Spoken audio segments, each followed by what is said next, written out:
Hello, everyone. Sorry. And okay, I think I'm good now. What's going on?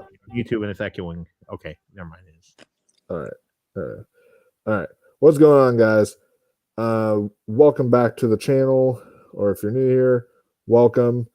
We are covering for you guys about 6 awards today. So a lot of stuff that has been coming out, whether it's stuff that's won or whether it is now nominations and all that stuff. So there's a lot to cover. We've missed a lot, but we are here to catch up on some things for you guys, read up on some awards, nominations, and two that I'll briefly read off. So we'll probably cover more because that I'm actually voting member of. So that's kind of cool that we get to read off some awards I'm a voting member of, stuff like that. So it should be definitely very interesting. But I'm excited.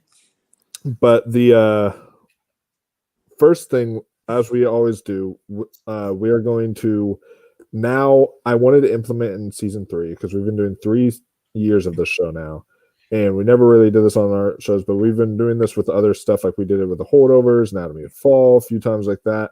So any like award centric movie that we have seen, we'll just do a brief, maybe 2 to 5 minute review, something like that, very quick.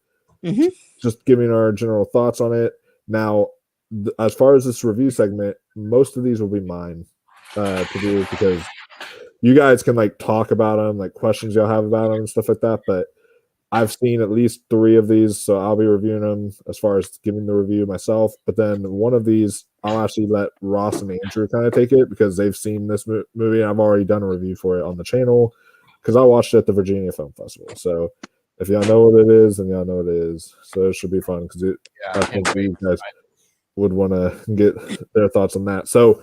But the first review I want to start off with is one I watched a while ago in theaters, and that is the new Sofia Coppola film Priscilla, starring Kaylee Spaney and Austin Butler. No, or not Austin Butler. Jacob Elordi. I got the wrong Elvis. That was like I heard this one is better. I heard this one is better. I heard cinematic universe, everybody. I've heard something about the movie. Cinematic universe. I've heard something about it though too. Do you know what I've heard? What? I've heard that like Austin Butler is the better Elvis, but this is the better movie. Yeah, I would agree. I think that I do want to see Priscilla. I haven't gotten the chance to see it yet, but it's on my list as soon as it becomes available. Hopefully, Max does that deal soon with A24, so then you can finally get around to seeing it. And yeah, this is a fantastic movie. So Sofia Coppola is one of those directors that's very interesting for me because she's made masterpieces like The Virgin Suicides, Lost in Translation, stuff like that. And then she started to have this weird kind of phase where she started doing things like The Bling Ring, On the Rocks, stuff like that. Marie Antoinette, stuff like where it was like, okay, yeah, she's starting just to kind of be more tepid, I guess. But this is her return to form. This is her best film since Lost in Translation. So this is like her best film in like 20 years. So to me, it is fantastic. So Kaylee Spaney, my fucking God, if she does not get nominated, I am going to like go over there, right? Like, I wouldn't be surprised though, because honestly, there's not one scene I saw of her in the film that I was like, oh, that's an Oscar clip. Sandra Hüller has a yelling scene in it. Sandra and Anatomy of a Fall. Sandra Hüller has an Oscar clip. Kaylee Spaney is the kind of performance that is very subtle. She does not have an Oscar clip to play on Oscar night. So that'd be the only reason why she might miss. But other than that, though, she is fantastic and absolutely would be deserving of it. And Jacob Elordi is great. He's having a great year with that and another film I'll be reviewing here soon too. It is he's choosing some of the best products around. So Priscilla, yeah, it's a great film, guys. It is one of the it doesn't have any Elvis music. It's very but what I loved about it is I wouldn't say this is a we hate Elvis movie. It's interesting because it shows some of the problems that Elvis had and some of the more based on Priscilla's memoir, it has more of the abusive side of Elvis. But what's interesting is it showed how he was a loving father, but not a good husband. And so it was like it's very interesting. Like they still don't outright show him as an evil monster kind of person. They make him like a real human character. I really love that. And same with like Priscilla, like it's herself, like all around fantastic film. Speaking of Jacob Elordi, next one I want to briefly talk about. This one I'll talk about a little bit longer because there's more to talk about. I want to do a spoiler breakdown, but it is Saltburn. This movie is wild. This movie's also on my list. I'm probably not gonna like it. I'm expecting to hate this movie or to not like it, but because of what you've told me, but it is definitely one that's on my list. Yeah, I watched this and I was like, immediately, I was like, this is not an Andrew movie. What about me? I was like, for you, I was like, yeah, I think Ross will like this, but it's very wild and kind of fucked up. Like, this is a lot of people compare this to like a much more fucked up version of Talented Mr. Ripley, and I can see it, but it's like still does its own thing. I actually prefer this to Promising Young Woman. If you were to ask me, this is to me a great sophomore film for Emerald Fennell. Barry Keoghan is fantastic in this movie. He would be in my 5 for actor right now if it was up to me. Do you think he'll get in though? If there's 6 slots, I would maybe say yes.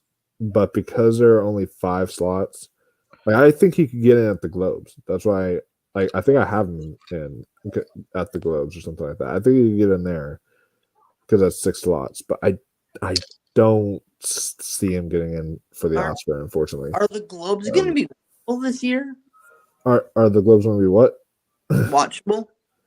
Yeah, they are. It's actually streaming on. They have a new home now, which is CBS, and so they're going to be on both CBS and Paramount Plus. So that'll be kind of interesting. So yeah, they will definitely be watchable. I love it when award shows. Honestly, the Oscars need to start doing this because any award show that's on NBC, you can always stream it on Peacock at the same time. Now, any award show that's on CBS, you can always stream it on Paramount Plus at the same time. I'm like, the Oscars really needs to start doing that because I don't want to have to pay for YouTube TV or Hulu TV or any of these kind of things to even watch the Oscars. Like, I should be able to watch it on one of these streaming services like a Hulu or Disney Plus live, just have a special live stream of it on Disney Plus or Hulu, and then I can watch it there. I shouldn't have to pay for another service to get it. That's just my thoughts, but I hope they do that with the Oscars here soon. But yeah, Saltburn is man, and Rosamund Pike in this. Honestly, I would give her a Best Supporting Actress nom, and I feel like that's even more likely than Barry Keoghan, just because that category is much more weaker. Yeah, too, and plus, like about Best Supporting Actress, though, too. There's a movie that we're going to be talking about. Is where somebody's getting nominated for Best Supporting Actress, and I'm like, I don't see her supporting. Which one? Julianne Moore, and I'll get into it why later on. Oh, okay. She's not supporting though. I feel like she can fit under supporting. That's just me personally, though. I feel like she could be the lead too. For May December. Yeah. I could see it swapping between one of those two women. One gets Best Actress, one gets Best Supporting.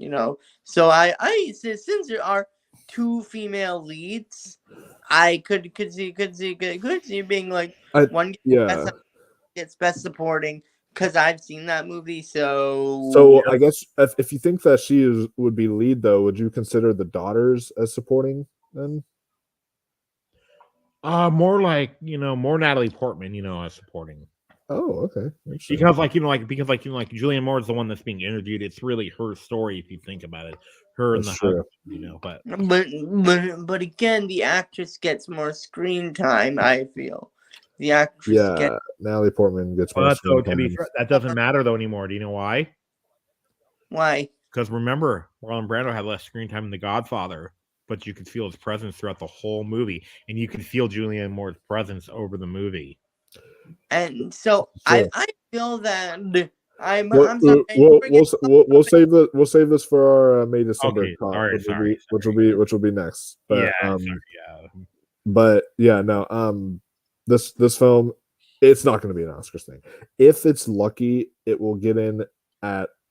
For me, this has the best cinematography of the year so far. So if it's lucky, it'll get in for best cinematography and maybe production design. I could see those two getting in. Score, I feel, is too crowded, even though the score would be deserved. I just feel it's too crowded in that category. But production design and cinematography, I could see it picking up. But that's maybe about it. And then maybe Rosamund Pike, possibly. If Emily Blunt, because Emily Blunt might not happen. Like right now, she's not really getting in anywhere. So she might not happen. So it could be Rosamund Pike. Who knows? But she could be the. What movie was Emily Blunt? Oppenheimer. I thought so. Yeah. I feel like I feel like the reason is sadly Oppenheimer was a more male performance heavy movie, so they're getting the more attention. Sadly, I feel like the one thing that Oppenheimer could have done better was wrote their females a little bit better. But again, I also understand it was 3 hours long, and this was a story. Boom, Oppenheimer. But though, to be fair, what I thought though, I thought that Florence Pugh was written very well and performed very well. Yeah, she just had a very short part, but yeah. But she was almost the key to the movie too, in a way. In a way, yeah. But she also had the most unnecessary scene in the entire movie, in my opinion. I thought that scene was very unnecessary. Yeah, I was like, to me, there was another way you could have portrayed that without making it so awkward. Too. I'm like, why are they having a conversation sitting in chairs naked and just chatting? Like that's just so unrealistic. Like you know what line though? Would have been placed better too. After what happens to her character, do you know what? Is the Destroyer of Worlds famous line? Yeah, I thought it was weird that Florence Pugh says it in the movie, but that was just that's just me though.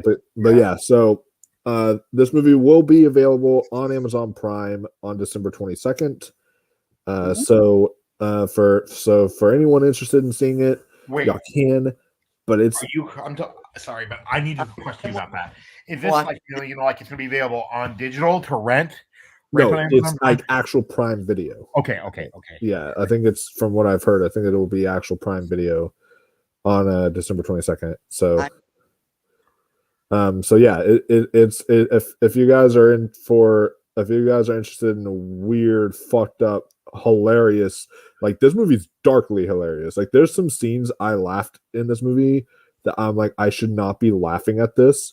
But this is maybe some of the funniest shit I've seen all year. It's so funny, but it's so beyond messed up. So is that Richard E. Grant too? You're only making me more excited to see this movie, Michael. Yeah. Like at this point, I'm like, it's kind of like that taboo thing, but like don't go in the closet, And I'm like, no, I really want to go into that closet. Like you're telling me how much I won't like this movie makes me like, ooh. I mean, I really watch this, Who knows? You majorly surprised me this year when you said you actually liked Infinity Pool. I watched that thinking you would absolutely hate Infinity Pool, and you actually thought it was good. So, and then Jeff something with Killer of the Flower Moon. It's like Killer of the Flower Moon. I thought that he would hate that too. Did you? Yeah, I thought he was not gonna really like Killers of the Yeah. Flower Moon. It's in his top 10. So That great yeah. flick, great movie. Not my favorite, but still great. Oh yeah, two guys. Like I'm gonna talk about Killers of the Flower Moon in a bit about something real quick. Okay, I actually saw it in the Sinopolis Theater. If you guys ever heard of the Sinopolis Theater, you cannot go up and buy your concessions in the front at all. Why not? You got to go sit down in your seat, and they have the honor system. I'm seeing this movie, and they say go ahead. It's one of those dine-in theaters. Yeah, yep. It's one of those. Yeah. Nice. I love that. It's sort of like the Alamo Draft House. Yes. Up like an hour and a half away from me. It's really really good when I go to those. The issue that I have with dine-in theaters, I love the idea, but my only issue is with the servers and everything. If they're them coming in and like walking in front of you and like the people paying the check and everything is kind of like It can be distracting. That's why usually when I go to a dine-in theater, it's for a rewatch of a movie. That way, I'm not, like when I watch a movie the first time, I'm just sitting down, being immersed into it. Yeah. And then a rewatch of a movie, I usually go to like a dine-in theater or something like that. What I would advise is if you go to a dine-in theater, get there 20 minutes early, and order your food like before the trailers and everything, and then like right at the beginning, your food is like out, so it's like, oh, okay, it's like all set and ready to go. Although it would get cold by 20 minutes, so hopefully. Yeah, but like I'm gonna be seeing, I'm gonna be going to the dine-in theater, probably next week to go see Christmas Vacation in there.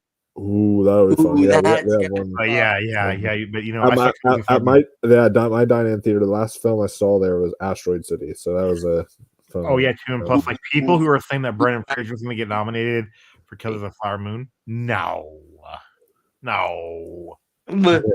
Asteroid City, third favorite movie of the year, in my opinion. Number 3. Do you want to know? I fucking hope Asteroid City can get some Oscars love. I think it will only get production design, unfortunately, but I really hope it can get some Oscars love. I hope. I wanted to get script too, because for some reason, here's what I felt like: some of the lines would feel weird in so many other movies, but in this movie, with the world that it was set in, I'm like, that weird line really worked. Oh my god, these are lines that would be weird every other time are weird. That would be like, oh my god, that's so weird.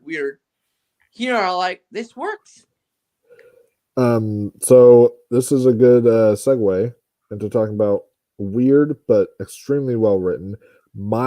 If you guys saw my review of it, I think I said this on the Virginia Film Festival review. This is now my favorite script of the year, my favorite screenplay of the year, and that is, it goes back and forth between that and Anatomy of Fall, but it is still though for me right now May December, because this script was just absolutely exquisite, fantastic screenplay from a first time writer too. Wow.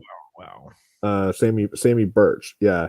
So Sammy Birch, who wrote May December, and I'm kind of getting just a little bit worried about its screenplay chances, just a hair, just because I don't think it got in for screenplay at the Astros. We'll talk about that here soon. I don't think it got in for screenplay there, and then and then there's been a couple other categories where it's missed screenplay, but I still hope it gets in for that. And I definitely think with all the talk coming in about this film lately, all the buzz hitting Netflix, like people are raving about this movie now. It's on Netflix. When it was at Cannes, people were like, "Yeah, it's good. We'll enjoy it." But now people are like raving about it. I don't know if the general public will really like it. I don't know if the general public will really like it though. Yeah, it's more like your film Twitter letterboxed kind of, Yeah, because some people it. say the film has no answers. But if you really pay attention, the film gives you every single answer that you're looking for. A complete. And I had a weird experience watching this movie. Yeah. Like, yours is fun. I messaged Michael like 10 minutes into this movie, I'm like, what am I watching? This is terrible. Oh my god. I'm like, I do not like this, you know? This is weird. This is boring. Dialogue is weird, you know? And then as we get to the 30-minute mark, I'm starting to be like, okay, this is in the okay category. Not the great category, but still solid. By the end of the movie, out of 75 movies, 76, 77 movies actually, I'm working on movie 77 right now. It's in the top 20. It's like 19. Oh, wow. So yeah, this is a really weird movie that so many times I'm like, I see the issues, but I am legit like so immersed in the story. yeah. This to me had the opposite of the movie. What's that like Martin Luther King movie that came out on Netflix? Oh, you mean not Martin Luther King, but it's civil rights movie, Rustin? which is Rustin. Yeah. I felt like one thing with Rustin that I really liked is the main performance. The story felt extremely slow and forgettable. This movie, the performances were decent, were good. I preferred the main lead in Rustin though, but the story was just so there that I'm like, I want to keep watching, and just slowly got me loving it over time, you know. So as where Rustin made me feel like, really, this is really not that good. This was like, oh, I'm rather liking this. Yeah. How is Coleman Domingo's performance in Rustin though? I am curious. I kind of liked it. It was kind of. It was kind of over the top, but in a like kind of like a fun way, you know. Yeah. All right, then. Yeah, that's one I have on my list, but I'm not rushing out to. I'm gonna watch it tomorrow. I'm gonna start watching it tomorrow. You know, because like so don't expect much. Like I felt like it's an important movie, but it's a movie that could have been done better in another way. Yeah, Netflix has a lot of my 2023 catch-ups I'm going to do, like The Killer, Fair Play, Rustin.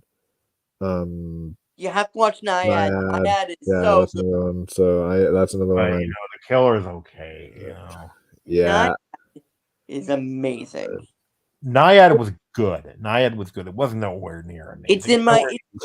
It's in my top 10. Like I love the story about obsession and how your obsession affects the people around you. Oof. Now, if you want to see I'm always going to champion this movie. The movie I believe should have won Best Actress at the 2022 Oscars. If y'all want to see a film about obsession and how obsession will like affect everyone around you, The Novice is great. Check that one out. That came out in 2021. I watched that like early in the year at a festival, and I was championing Isabella Fuhrman to get nominated for an Oscar. She never did, unfortunately. Okay, I'm almost calling one thing though for May December a lock at the Oscars. It's getting there for me. It's almost there to be nominated though. Charles Melton. Yes, absolutely. I'm close. I'm very close. That's the husband. Yeah, Weirdly enough, he looked kind of young for me. You know, he looks so young that I'm like, is that the son? No, that's the husband. I think that was the point. That's the point of it. Yeah, he's supposed to look young. And to me, what's so brilliant about his performance I wasn't complaining. I just thought that it was funny. What is so brilliant to me about his performance though is that you can tell the 7th grader is still trapped inside of him. Yes, and plus, like if you watch the scene where he's on the roof with his son, right? Yeah, it felt more like two friends hanging out. Yeah, and like that feels like how a 7th grader would be smoking weed, you know, or something like that. Like he full on felt like his young self, because the thing is after what happened to him, all he ever knew was that, and he never got to really know the real world. So he's trapped in this 7-year-old, world still in his mind, and it was then the fascinating. scene, the like in charge scene, made me cry. Yeah, that was so good. And then, do you remember that scene, Andrew, or no? And then, describe to me the scene, and then I'll say if I remember it. It's when they're like, he's confronting, his trauma. Yeah. And then they say, you were the one in charge, remember? You got to do everything. You got to control everything. Yeah. What is it? Is this when he was talking to his wife at the end of the movie and in the chair? No, they were in bed though, but yeah, they were in bed, and she was crying in his arms and all that stuff, and it was one of those things. I think which, by the way, one of the best cry scenes I've seen in a movie in a long time. Julianne Moore, like, she is so good in that. But I can see either or, her getting nominated for lead or supporting, because if you really think about it, like, it is kind of told from her point of view too, though. For me, I really like the scene where he realizes that Natalie Portman's character doesn't really love him. Of that monologue from Natalie Portman. Oh, that was so good. Yes. I was like, yeah. And then, like, I think it could win an Oscar, though. I think it could. Which one? Which one? Score. It can't. It's not eligible. I did not like the music. The unfortunately, and I'm with you, Ross. The score, if it was eligible, I think it would be able to win it. But because it's technically best original score, okay, it's they add a little bits of stuff, but it's mostly reused from like an old 1970s movie. I hated the score for some reason. That is the one thing that when I've changed my mind on so many things, I was like, nope, still do not like the music. To Jordan, I know you're not watching right now, but if you were Jordan, this is not a Jordan movie. Oh no, not at all. But I do want to get, and this is a slight spoilers, but I've been wanting to talk to people about this, and it's on Netflix now, so you guys can watch it. Come back to here, and then just we'll discuss this part, because I want to get your ideas and thoughts on this. When I watched this at the festival, I was coming out of the theater, and I told Noah, who I watched it with, I said, so did y'all get the same thing out of the ending? To me, when I saw the ending and he was crying there, Charles Melton, he was crying at the fence while he's watching his daughter's graduation and stuff like that, and all that stuff. I have a feeling that was him pretty much looking out at goodbye. This is my last time. I'm walking away. This is me looking out at what I had, and I'm now leaving because I'm ready to walk away from my trauma. Yes. And I think that was like, that's the interpretation I got there. I did not get that. How I kind of see it. How? That, like, he's been through shit and shit and shit and shit and shit, and this is the moment where he's like, wow, I actually feel genuinely happy at this moment watching my kids, and the kids, like, this is the happiest I've been in ages, kind of a thing. Yeah. I feel like he would have had more of a smile on his face while he was crying if it was like that. But I think Natalie Portman pushed him, to leave too. Yeah. Yeah, because I do feel like he's leaving that woman, because that one, he needs to get away. Yes. Yeah, for sure. If Natalie Portman's character was not in this movie, he would not have left. And I didn't know about, like, apparently May December is a term for, like, pedophilia. That's why I think it's called May December, but apparently it's not. May December has nothing to do with pedophilia though at all. It doesn't. No, because let's say that I were to date a 60-year-old, right? Yeah, that would be considered like a May December. It's a big age gap between the people. Oh, that's what that means. Yeah, so if I were to date a 60-year-old, that would be a May December romance. Or like how Dick Van Dyke, if you've seen Dick Van Dyke and his girlfriend, that is a May December relationship. Yes. Yeah.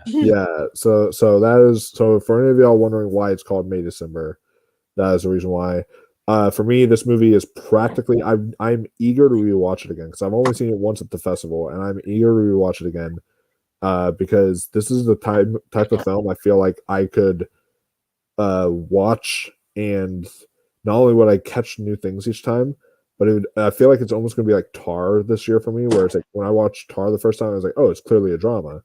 Then whenever I watched Tar the second time, I was like, oh, this is actually a black comedy. And then whenever I watched Tar a third time, I was like, no, this is actually a psychological horror film. So I'm wondering if May December would be able to have that same thing of watching it and getting different genres out of it. Like it's I would I would watch it again too. I just because I just felt so much like I was not a big fan of the first few minutes that maybe now that I know what's coming, I'll feel more okay. I like this, okay? Noticing this and noticing that. He's a really good actor. Charles Melton actually, like I'm a fan of him now for this movie. Oh yeah, he's from like Riverdale too, and I'm like the Riverdale kid delivering this. And when I talked to people at the festival, I was so like enthused about this movie. I just started talking to random strangers after I watched it at the festival, and I asked them each like, "What was your favorite performance?" I got a different answer each time. Surprisingly, I got some people saying Julianne Moore. I had some people saying Natalie Portman. I had some people saying Charles Melton. But the most people that said it was Charles Melton. So most people said Charles Melton, but I actually got different people telling me different performances that they loved in the movie because all three of them are fantastic. And this is the best Portman's been since Jackie. Definitely the best Julianne Moore's been since like Still Alice. And like and the fact that Charles Melton can outact two Oscar-winning actresses just tells you something about how immensely talented he is. So, May December, guys, is a masterpiece. The more I think about it, the more I'm honestly, it's in my top 10 of the year right now, but I'm honestly considering bumping it up to my top 5 of the year. Like it's the more I think about it, the more I really, really start to love this movie more and the more I dissect it and such. I may do the same thing as well. Like for me, it's like top 9, top 20. But by the end of the year, it could be top 15 or top 15. I don't think I'll enter top 10 because I've got a pretty tight top 10 this year. But yeah, another film in my top 10. Another good segue. This is a documentary, but this is gonna be one of the front runners, I feel, for best documentary. However, if you're a front runner, that means you don't get nominated usually. So we'll see. You know which one they said? Do you know which one the Oscar said that was a documentary that's probably not going to get nominated? What? Still. Yeah, I honestly am with them now. I think that because Critics' Choice gave it to that Goodnight Oppie movie last time, they also gave it to Still, and I feel like that's going to have an effect on it. But for me, the next film I want to review and the final film of this review section is 20 Days in Mariupol. Oh god. I cannot watch this movie.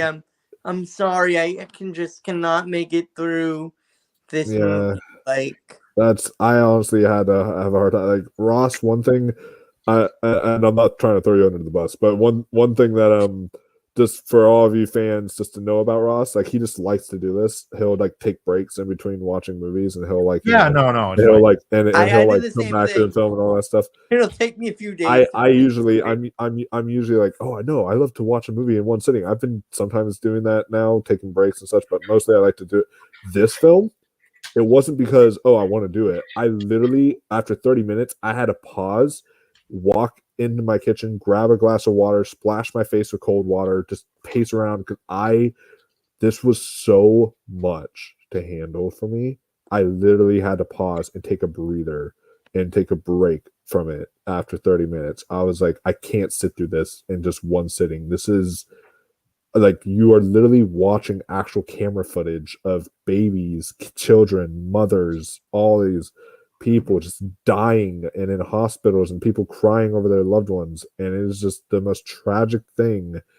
it literally made me, and Ross knows, he was texting me that night. He knows that I was getting viscerally angry at this movie. I've not been triggered by a movie in a long time. I was And getting, it started like a week-long thing in the group. yeah, I was like, I got viscerally pissed off because of this movie. And I was like, ready, just like, if anyone said anything that would have made me slightly angry, I would have snapped on them. And you did. And I did, yeah.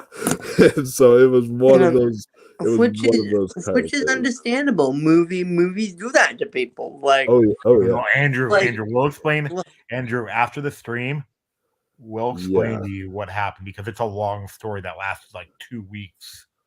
It did. okay, like to me, like that was me when I saw Les Miserables. Like I felt very much like I watched a cinematic masterpiece, and if anybody when he said it was okay, I would give him a 30-minute lecture about like how amazing it was. This is a whole different thing though. Oh wasn't it? yeah. Like, Yeah, this is different. Like that's like I've gotten defensive of films before. For me, I honestly I would actually be okay if someone came up to me and said, "Hey, I just did not like 20 Days of Mariupol." I'd be like, "Oh, really? Oh, shoot. Why? Well, it's in my top 10. Why didn't you like it?" They're like, "It was just too much for me." I wouldn't complain. I'd be like, "Okay, no, that's perfect. I completely understand why it was too much for you. If you did not like the film because of that, that's completely fine for me." Like, I'm not going to knock anyone for disliking this film because it is like I almost didn't put it in my top 10 because of like I'm never going to watch it again ever. I'm never going to sit down and see this film again because I don't want to put myself through this experience anymore. The And only way I would watch this is with other people. yeah, it's and I don't know. I applaud Noah. I applaud him because he actually was able to sit through this in a movie theater at the festival and sit and watch us all in one sitting and everything like that. I was like, dude, I applaud you. You're the better man than me. I was not able to get through it like that. We both loved it, but this film, this is it's for guys, any of it's you, not like an actor dying on the screen. These are actual people dying. and it's very relevant because right now we are like it's not only is this still happening in the world today with like Ukraine and all that stuff, it's still happening. But on top of that, we have the whole, and I'm not going to get into politics here, but we have the whole Israel and Hamas situation happening too, and everything happening there. And so watching this, it's just like you are seeing war and hell on earth. And there is a scene in here that is, to me now, the most intense scene I've seen all year. And it's because it's real. And they were playing almost like that super intense, like high edge music, like, dun, dun, brum, dun, dun, brum, like we were playing that like intense score and stuff like that, while you were trying to see these people getting out of a hospital because Russians were in tanks surrounding the hospital, and they were trying to get out of the hospital before the tanks could go and shoot them. And it was all real footage, but it was the most on edge I've been this year, like as far as watching the scene. Like this film, it's free on YouTube. If you guys want to watch it, it's free on YouTube on the PBS Frontline channel. But I'm just warning you guys, this, if y'all are sensitive to certain things, then I would say don't watch this. But for me, it is the documentary of the year. And if it doesn't win, I still have to see Four Daughters. I'm going to be getting a screener of that at the end of the month. But if I don't see it being better than 20 Days of Mariupol. This film just Unless I know, unless it gives you the feelings without the with the the anger. If you feel like, you know what, that was cinematic gold, maybe that if it's a little more like, okay, well, not only did this give me the quality just without the anger. Not only did this give me the anger, but this is also the hardest I've ever cried. I have cried at a movie this year. I did not cry harder at any other film in 2023 that released. This is even the ending that gets us all emotional. The ending scene of Guardians 3, we're all crying. They're all saying goodbye. That's baby tears compared to what I was crying in this. Like this is definitely cinema, guys. But we will be we'll be talking about several of these films, actually all of these films that were on the review section soon, because as we go further on into our awards now. But yeah, so those are all of our films that we have for the review section. Right now, we are going to be going through the Independent Spirit Award noms, the National Board of Review nominations, the Astras, which released yesterday, the New York Film Critics Circle wins, and then we'll also do the Gotham Award wins because we covered the Gotham Award nominations. So we'll do the wins for you guys and just go over those. And then we'll also go over, if we have time, maybe like the British Independent Film Awards and maybe the IDA nominations. If we don't get around to the IDA nominations, they're literally in just a couple of days, so we'll be able to on Monday. So then also on Monday is also are going to be. Well, I'm thinking we can either do like we can either do our predictions for the Globes on Sunday, or we can do the predictions in that same video earlier in the morning. But either one. Can you guys can I be part of the Globe thing? Sure. Do you wake up pretty early? Because I think the Globes, when they announce their nominees, I wake up at like 7 o'clock. Okay, then I think you should 7, be 8 EST. So like, yeah, because Andrew, and plus too, like when you do the Globes predictions though, when you do Monday. the Globes like Monday? predictions with us, yeah. But when you do the Globes predictions with us, guess what, Andrew? What you're gonna have to do? What? You're gonna have 6 slots on every single category now. Yeah. Because now everything's going to be 6 slots. I like that. I like that better. Do you? Yeah. Yeah, I actually think that's fine to me because there's so much content out there.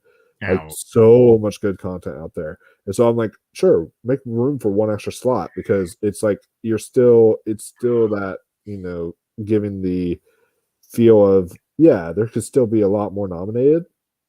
But then you're also like, okay, yeah, this is still like a very, very good 6, I know who needs to win Best Actress, and I will be fighting for this woman. Who? Like every category. Margot Robbie? No. The woman who played the Native American woman in Killers of the Flower Moon. She is, for me, like my number 2 pick. Right now, I would say like it might. So if I could make a tie, I would tie her and Sandra Hüller because they're both like you can. Yeah, I'm like they're both like my favorite female performances I've seen this year, but for 2 different reasons. But yeah, they're because as long as both of them get in, I'll be happy. I don't care which one wins between Sandra Hüller and Lily Gladstone. You know who else they're going to watch out for though too? And I'm being serious. Emma Stone. Yeah, I'll have to wait till I see Poor Things to see how she is because she was amazing in The Favorites. So we'll have to let's see. So we'll start off with, just because they've already happened, we can go briefly over them. We'll start off with the New York Film Critics Circle. So they were the first award show, Yeah, and I'm going to bring up something about this. What? Which one?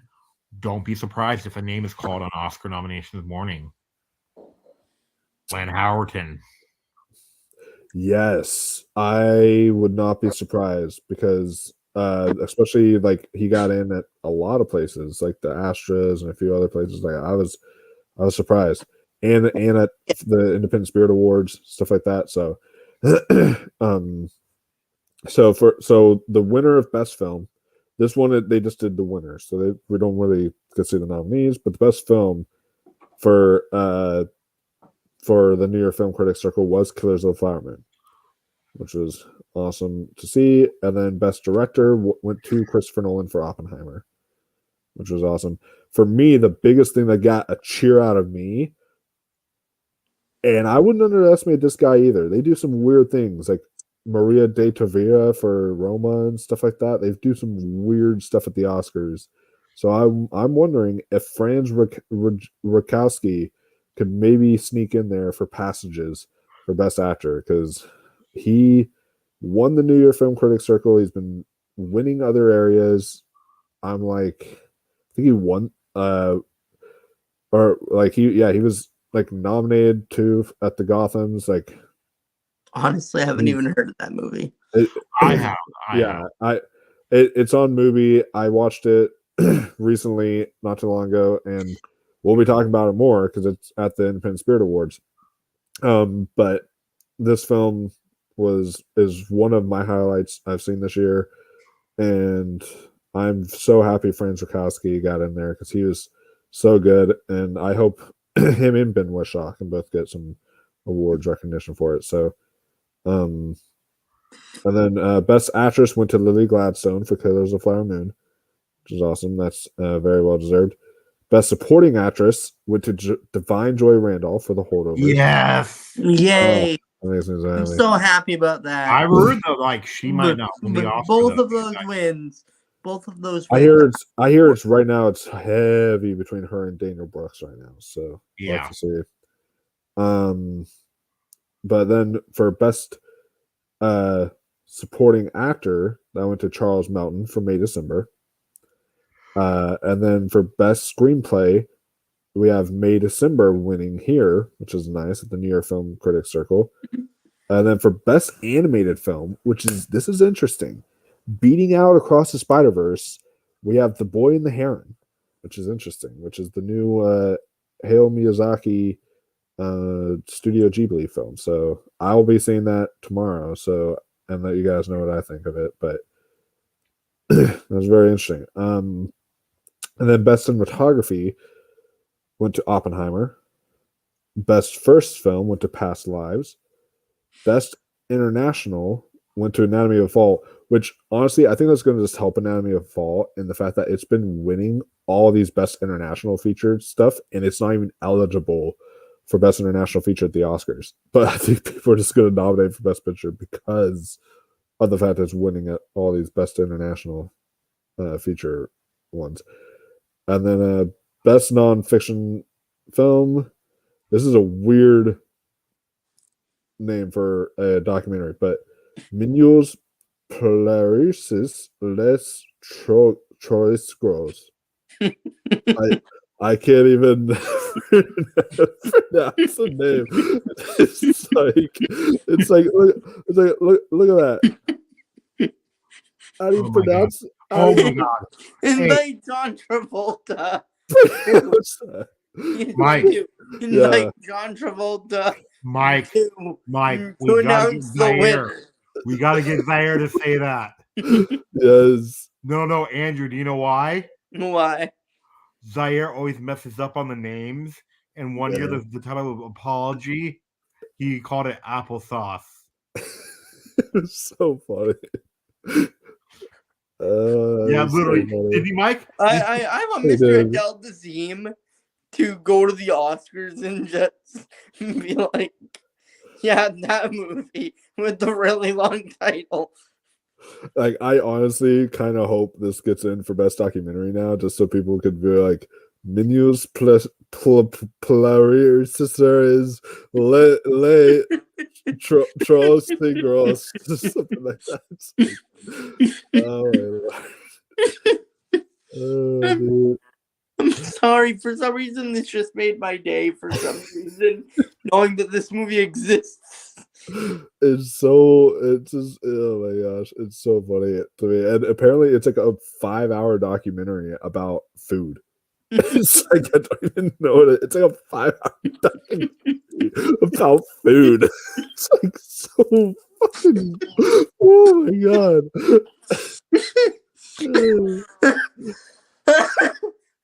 Let's watch it. We should. Oh my goodness. That is insane.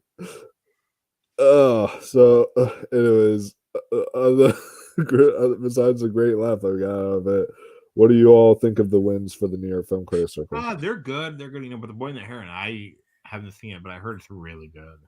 Yeah, same. What do you think of the wins for the New York Film Critics Circle? I like them. I like them all. I like them all. Yes. Have you ever?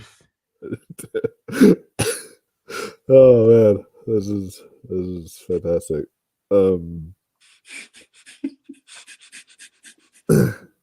So oh man, so next up on our list, we will cover the Gotham Awards wins, since those just happened, and the winners. We went over the nominees, so we'll just tell you guys the winners this time. But the winners are for Best Feature, Past Lives won, and then for which is helping its Oscar chances. I think it's going to help push it. I need to watch that movie still. I want to watch it. Really want to watch it. And then outstanding lead performance. What shocked me, this is when I was like, oh, she's winning the Oscar, because Lily Gladstone won for The Unknown Country, beating out Greta Lee for Past Lives, beating out Franz Rukowski for Passages, beating out Katie Spaney for Priscilla, beating out Andrew Scott for All of Us Strangers, beating out like Anjanou Ellis Taylor for Origin. All Just these give other, her the Oscar and already. Jeffrey Wright for American Fiction. Like she beat some Oscar contenders for a film called The Unknown Country. No one knows what the hell this film is, and yet she won for it. That's just showing you, like, they were like, oh, we couldn't nominate Killers of the Flower Moon, so we nominated this, but we wanted to award Lily Gladstone, so here, we're going to award you this one. It's like, Oh yeah, too. And plus, like, you know what though too? Okay, like I remember, like earlier this ties into what we're talking about, like Past Lives. I remember like people were saying, like John Magaro is a for best supporting actor. No. I wasn't one of those people, but now dead. Yeah. Past dead. Oh yeah. He's not gotten in anywhere. Not even at the indie stuff. Like I was thinking Indie Spirits or something. He's not gotten in anywhere. So I think his chances are done. Unfortunately. I would probably still have him in my personal top 5, but I don't think Andrew, you're gonna like him in it. Yeah. And then for best or for outstanding supporting performance, Charles Melton won for May December. This is what I mean. He's racking up these critic wins, and that's why I really think that's going to push him to his to the more mainstream wins as well. Best and nominations, but for best screenplay went to my second choice. I was rooting for May December, but honestly, I was so happy for Anatomy of Fall because I would tie him up to that. That is like my other favorite screenplay of the year. It's fantastic. And then best international feature went to Anatomy of a Fall and won 2. And then best documentary feature went to Four Daughters. Best for breakthrough feature went to 1001, which was for Avery A.V. Rockwell winning director for that, which was really exciting to see. That film really surprised me. And then outstanding performance in a new series went to Ali Wong for Beef. And then breakthrough television over 40 minutes went to A Small Light. And then breakthrough television under 40 minutes went to Beef. So I've heard that show's really good. I wish really, Only really Murders in the Building got more nominations. Yeah, but unfortunately, they only do like breakthrough series or like new series type stuff. So isn't Veep an old series? Yeah, it is. But no, he said Beef. Oh, Beef. No, Beef is new. I thought you said Veep. No, I thought you said Beef. And I was like, Veep. Yeah. I've heard of that for the past few years. Yeah. No. No, Veep is over too. Anyway, it is, but that's why I was so confused. I was like breakthrough. So what do y'all think of these wins right now? They're good. I haven't seen Beef's always been on my list. I just forgot. I like them. Yeah. All right. Well, hold up. Let me just. Well, I kind of have a feeling I know who's going to win Best Actress at this point. We don't know though because like Emma Stone also could be winning too.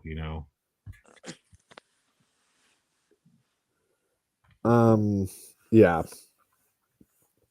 So yeah, maybe we'll have to see. She could be a once I see Poor three-time. Okay, Things. by the Oscars end though, she could be a 3-time Oscar winner. Do you know why? Why? She's also nominated for producing. Oh yeah, that's a good point.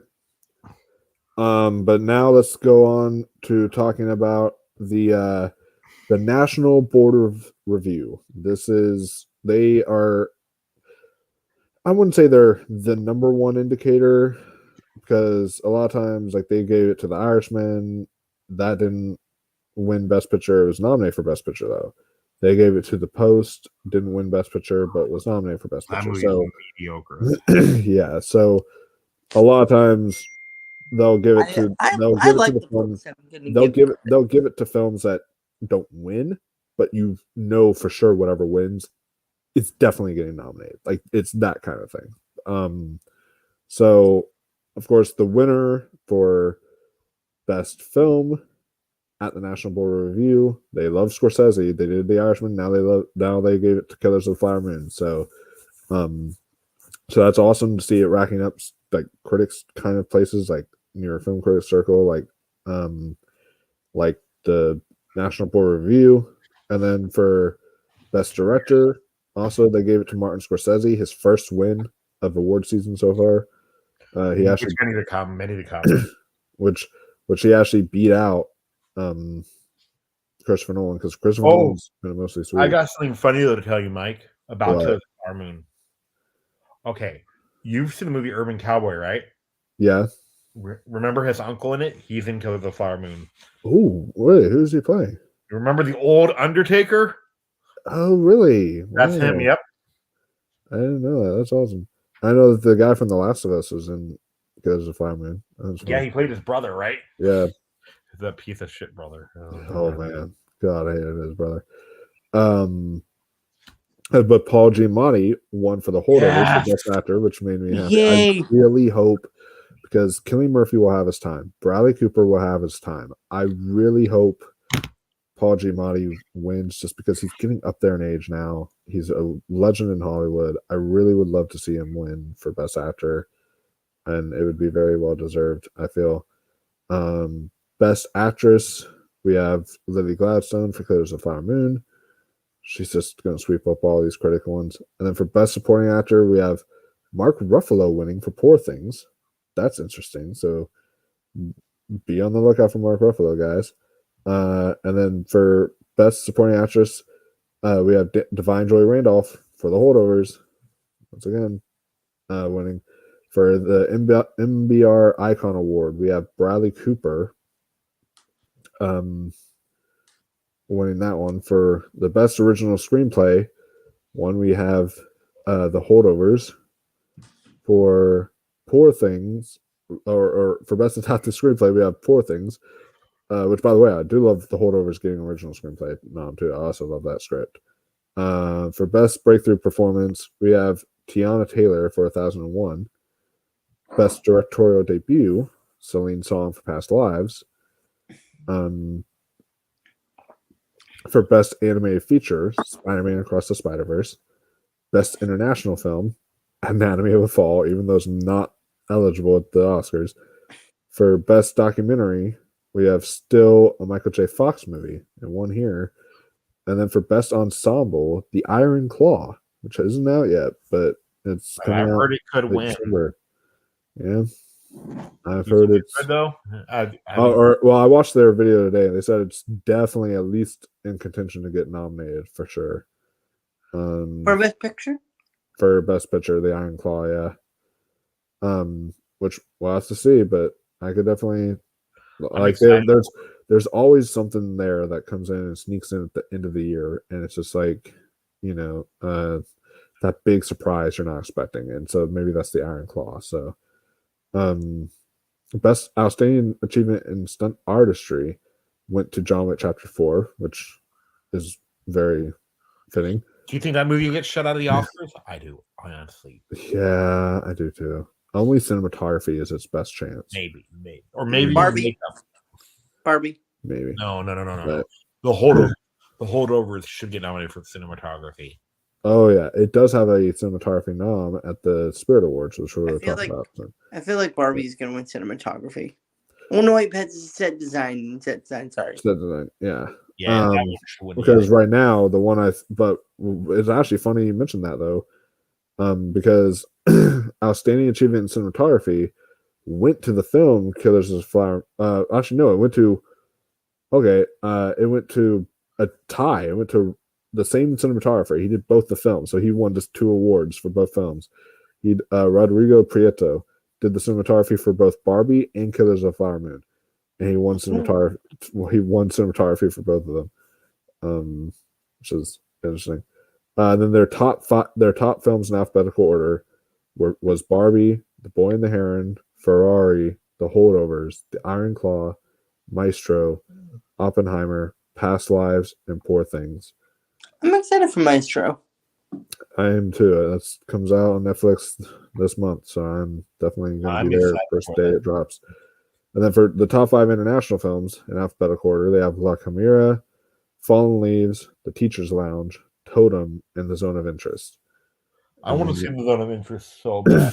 I do too. I have a screener for that soon, but I have seen Fallen Leaves and The Teacher's Lounge and Totem, and all of those are really good. I forget which one I watched though, but do you know what I was hearing? I was hearing that American Fiction trailer, is not accurate to the movie at all. Really interesting. You know what? I mean, I heard it is and it's not. Do you know why? Why? I heard though, like the whole stuff with the author is only the B plot. Interesting.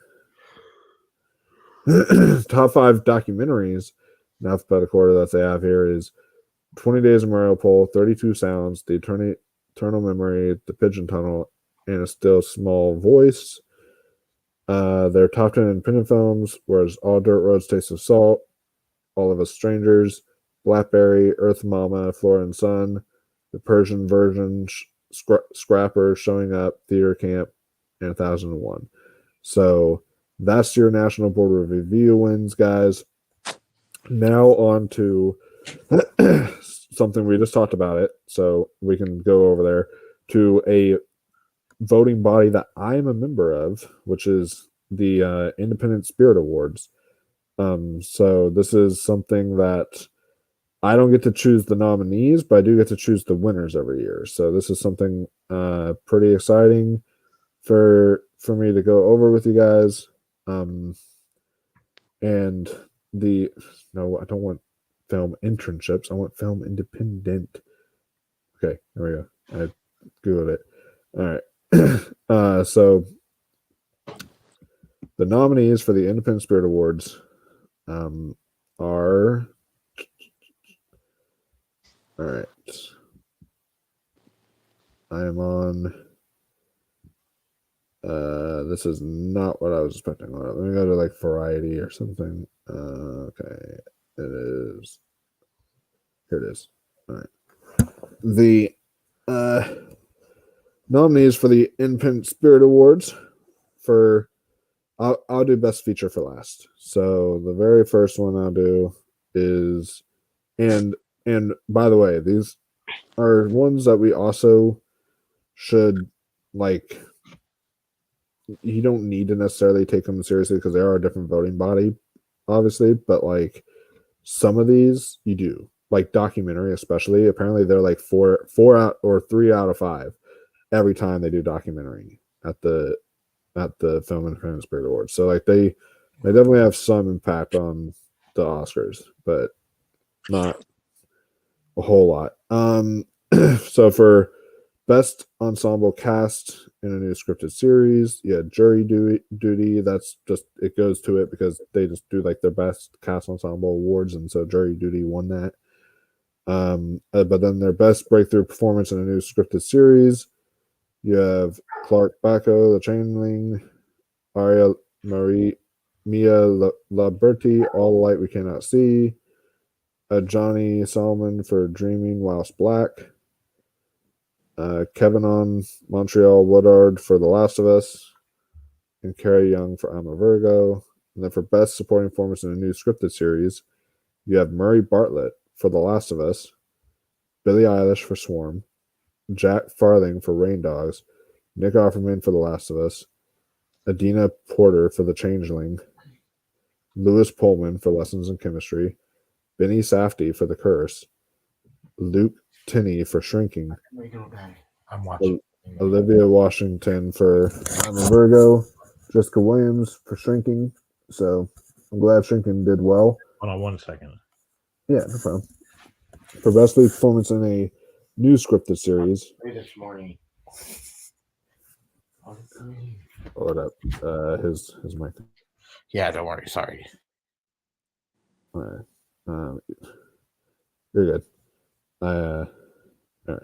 So for Best Lead Performance in the New Scripted Series, we have Emma Corrin for Murder at the End of the World, Dominic Fishback for Swarm, Betty Gilpin for Mrs. Davis, Jerome for I'm a Virgo, Joe Lister Jones for Slip, Belle Pauley for A Small Light, Bella Ramsey for The Last of Us, Roman Rodriguez for Will Trent, Ali Wong for Beef, Stephen Yoon for Beef. And then for Best New Non-Scripted Documentary Series, Deadlocked, How America Shaped the Supreme Court, Dear Mama, Murder in Bighorn, Stolen Youth Inside the Court of Sarah Lawrence, and Wrestlers. And then Best New Scripted Series, we have Beef, Dreaming Whilst Black, I'm a Virgo, Jury Duty, and Slip. And then for the John Cassavetes Award, you have the Artifice Girl, Kajeta, which is the John Cassavetes Award is a film made for I believe for under $1 million, something like that. It's The Artifice Girl, Gajetto Blanco, Fremont, Rotting in the Sun, and The Unknown Country. And then your true that I don't really need to do. Your Robert Altman Award, which is just their cast ensemble, is showing up, which kind of surprised me. So that's not going to be eligible for any of their acting noms because they're already winning. I've never even. Which one is that about? I've heard of it. I just forget. Yeah, it's like the new A24 film that had it's got what's her face from the Fablemans, the mom in the Fablemans. Shit, what's her name? Michelle Williams. Oh Michelle yeah, Williams, the one that was literally like attached to every single print of the whale. Yeah, pretty much. No, it's because I saw the whale 3 different times in 3 different theaters, right? Yeah. And then every single one had the print for showing up on had the trailer for showing up. Oh wow. Because it's with Hong Chow too, right? Yeah, Hong Chow as well, and then also with the grandpa from the Fablemans as well. So he also is in there. It's on Paramount Plus now, so I need to check it out soon. So maybe I'll see that tonight or something. And then for Best International Film, we have Anatomy of the Fall, Godland, Mami Wata, Totem, and then The Zone of Interest. So this is again The Zone of Interest, so it's not some like the Andrew movie at all, though either. No. Or a Jordan movie at all. Jordan, maybe. No, Zone of Interest. I don't think that's going to be at all because from what I've heard, it essentially has no plot, and Jordan hates those kind of movies. So, but I think you would like Anatomy of the Fall though. And then I'm glad Totem got in here. I need to see Godland and as well as The Zone of Interest, but yeah, for Best Documentary, again, this is the one that is very important. Like for whatever reason, they can predict it pretty solid when it comes to the Film Independent Awards. But there's Bye Bye Tiberius. I've never heard of that one, so I'll see that one. 4 Daughters, Going to Mars, the Nikki Giovanni Project, which is also an IDA nom. Kokomo City, and then The Mother of All Lies, another IDA nom. So those are The Wait, that they have there. wait. So the other movie isn't even nominated. What? What are you talking about? The food one. No, the food one is not nominated, unfortunately. Because like a lot of movies, like some people are saying, like, it's in trouble because they get nominated for the Independent Spirit Awards. But I'm thinking, like, they actually have a cutoff in terms of budget too, so that doesn't mean anything. They have upped it this year though. It's 30 million. It used to be 21. It used to be like 21 million, I think, was their cutoff, or 22 million, I think. But now it's 30 million is their cutoff. So that's why there's some films like American Fiction and such that we're able to get in. I want to see that so bad. And then for best editing, we have Rotting in the Sun, which I'll have to see that. It's on movie. And then we have We Grow Now, How to Blow Up a Pipeline, which made me so happy. I've heard that movie is great. When did it come out? It came out earlier in the year, right? It did, and it's on Hulu now if you guys want to watch it. But it's that film was intense, and the score is excellent, and the editing is maybe the best editing I've seen this year. Like, it's so good. The editing is fantastic. So I know I'm definitely going to be voting that for best editing. And then Theater Camp is also nominated for best editing. Andrew, did you see that yet? I haven't seen it. I haven't seen Blow Up Pipeline yet, but I have seen Theater Camp. That's what I mean. Yeah. Have you? Yes. Yeah. It's like number 10 or 11 for me right now in my top 10. Yeah, he loved it. And then there's one called Upon Entry. Never seen that, but sounds interesting. Best cinematography. The nominees are Monica, The Holdovers. There we go. It got in for cinematography here. All Dirt Roads Taste of Salt. The Chronicles of a Wandering Saint. And then We Grow Now. So that is an interesting lineup. And then for best first screenplay, we have May December, Theater Camp, The Chronicles of a Wandering Saint, The Starling Girl, and Upon Entry. So definitely will be voting May December there, but I do have to see the other ones. Let's see. May December is really good though. Oh yeah. I would vote for May December for best original script. I would absolutely out of those I do think the script for May December was better. Do you know what they said though too? Like about the what's it called? About the you know what they said though? One of the biggest like questions about the Oscars are though? What is best original / adapted screenplay this year? Do you know why? Why? Barbie's getting nominated for screenplay no matter what, right? True, but it's like whether it's going to be an adapted or original, you know. That's definitely interesting. I think it's more of adapted, but apparently it's competing in original. So I think it's more original. Do you know why? Because it's not based on an actual. Yeah, because like just based on a toy, you know, Transformers wasn't, adapted either. But it's also like if you get, say, for example, Scream 6. Scream 6 is an adapted screenplay because that's a sequel to another movie. That's why they consider that adapted. So I don't know. But for best screenplay, they have The Holdovers, American Fiction. This is the first time American Fiction gets in. Birth, Rebirth. This one made me so happy because I know it's not going to happen in the Oscars, but it made me so happy to see this get in for best screenplay because this is honestly in my top 5 screenplays of the year, and that is Bottoms. This screenplay is exceptional. I'm so happy that got in. Written by Emma Seligman and Rachel Sennett. Andrew, have you seen that yet? Nope. Oh, yeah. You would love it. Oh yeah. I want to see it. I just didn't get the chance to actually see it yet. Yeah, I think you would absolutely love it. Don't you own it on digital, Ross? Or not yet? I was going to, but there's a lot of stuff coming out on digital too. So I'm waiting for it on streaming. Because I was gonna say if Ross owns it, he could probably let you borrow his YouTube. But I'll do that for another movie though, Andrew too. Okay, What movie? Past Lives. yeah, Ooh. he owns it on I YouTube. So if you want really, to, I have 102 movies on YouTube now. So yeah, I really want to watch Past Lives. So if you let me borrow, if you told me tonight, I would 100% that would be like tomorrow's movie for me.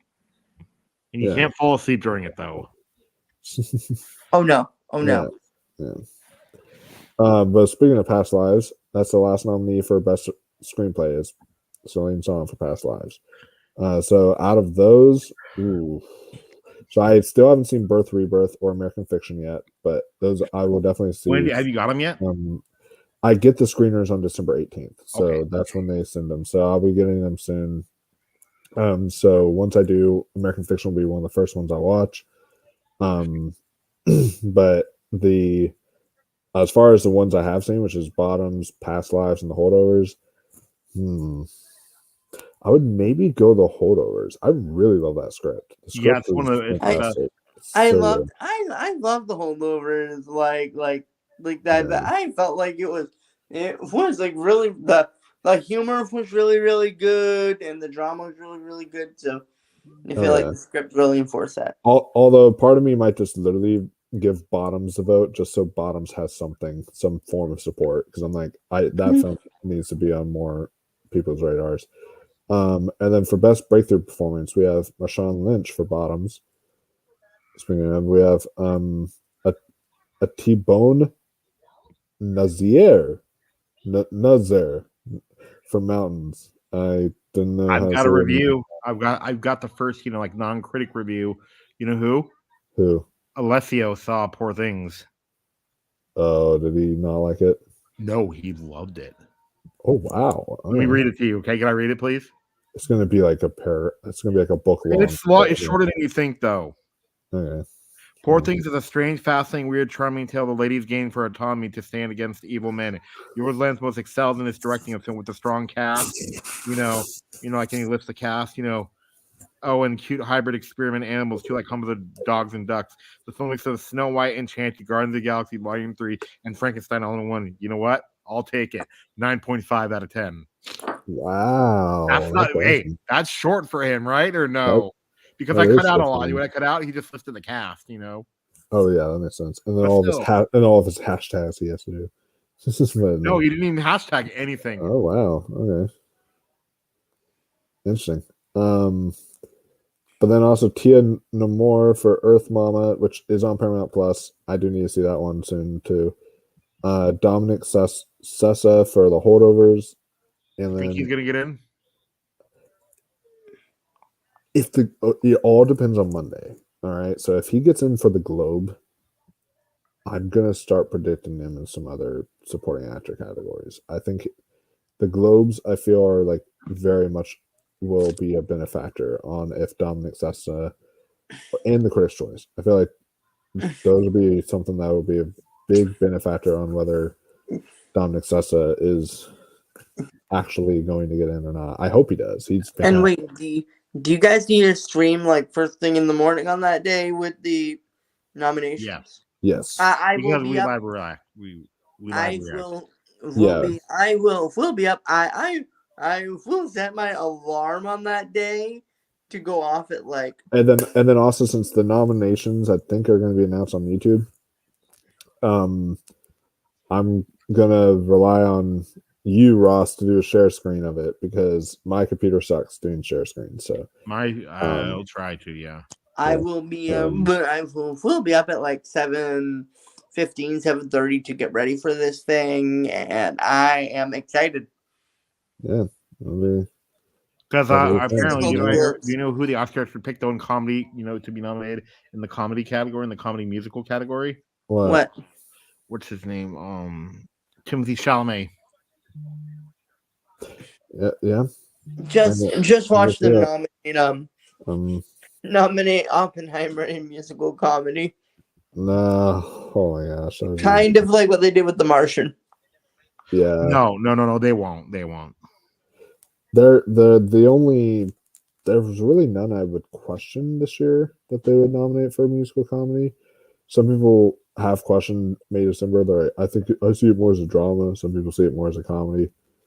It's whichever way you see it, but I kind of have a feeling it's either going to go to Barbie or for best musical comedy or The Color Purple.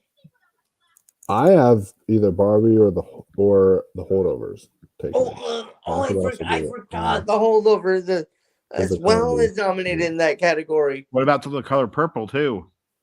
Yeah, The Color Purple. I feel like that might be a little bit too new. I don't know if the Globes have really handed out it to films where it's like they literally have released like the no, they did that with La La Land, so maybe yeah. So it'll be tougher this year than it was other years because the Globes are going to be very different this year. Like they can't be bought now anymore, huh? Yeah, and it's like an award. They can't do that this year. They can't do it anymore. They can't be bought anymore, and it's also like an awards body of like 600 people now or something like that. So they've changed it quite a bit. So, but yeah, you have, and then the last one is Anita Wally-Zada for Fremont. Haven't seen that one yet, but heard it's great. And then, here's your favorite thing, Ross. Best supporting performance, not actor. Oh God! But your best supporting. Andrew, what do you think about that? Honestly, Andrew, we want to know your opinion on that. I feel like actor and actress only make it are better because then if we get to nominate two people, and we get to nominate two performances instead of one. Yeah. And this, I understand the reasoning behind it, but it's just like, I don't know. So for best supporting performance, they really love American Fiction because not only did Sterling K. Brown get in, but they also nominated Erica Alexander for American Fiction, Noah Galvin for Theater Camp, Anne Hathaway for Eileen. Here's your Glenn Howerton for Blackberry nomination. That's like makes me so happy. And then Marin Ireland for Eileen, Charles Melton for May December, and then Divine Joy Randolph for The Holdovers, Catalina Saverda for Rotting in the Sun, and then Ben Wishaw for Passages. So that is, I'm so glad Ben Wishaw got in there. So glad. That's such a good performance. And then for best lead performance, you have Jessica Chastain for Memory, Greta Lee for Past Lives, Tracy Lissette for Monica,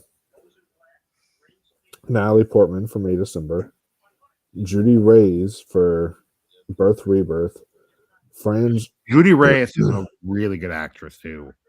Do you know who she is? Her name sounds very familiar. Okay, did you ever watch Scrubs? Oh yeah, Carla. Oh, I know who you're talking about. Yeah. Judy Reyes. Yeah, that's on Shudder now, so I need to check it. I need to watch this movie because it's streaming on Shudder. But it's Judy Reyes for Birth/Rebirth, so that's interesting. And then Franz Rakowski for Passages gets in there again, and then Andrew Scott for All of Us Strangers, one of the most underrated actors ever. Literally every single thing Andrew Scott is in is incredible. And he is incredible in it. Oh yeah, Toon People. If you guys really want to know how good Sterling K. Brown is, watch This Is Us, and you'll see. Oh yeah, Andrew, that's your type of show. Oh yeah, I may check that out. Andrew, you would really love it. He would. Then Tiana Taylor for 1001. Jeffrey Wright for American Fiction, and Tia Yu for Past Lives.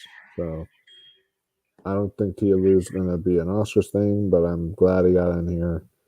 For Best First Feature, we have All Dirt Roads, Taste of Salt, Chronicles of a Wandering Saint, Earth Mama, 1001, and Upon Entry.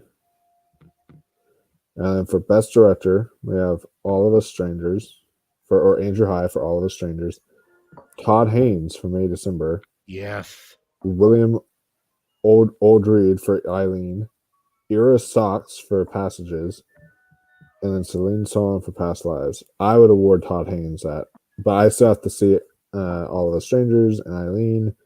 But me personally, I would probably give Todd Haynes the win there. And then for Best Lead Performance, I'd probably give so far, I would give the win to probably Natalie Portman, but I still have to see, because I have a feeling Andrew Scott's just going to wreck me in All of Us Strangers. And then Best Supporting Performance, I would probably give that one to Charles Mountain. And then, yeah. Or I might do Fran Rakowski for Best Lead Performance. Either one. But it's all those categories are amazing, but then you get to Best Feature, and your Best Feature category is very good this year. It is All of Us Strangers, American Fiction, May December, Passages, Past Lives, and We Grow Now. So never heard of We Grow Now, but I'll definitely have to see that one.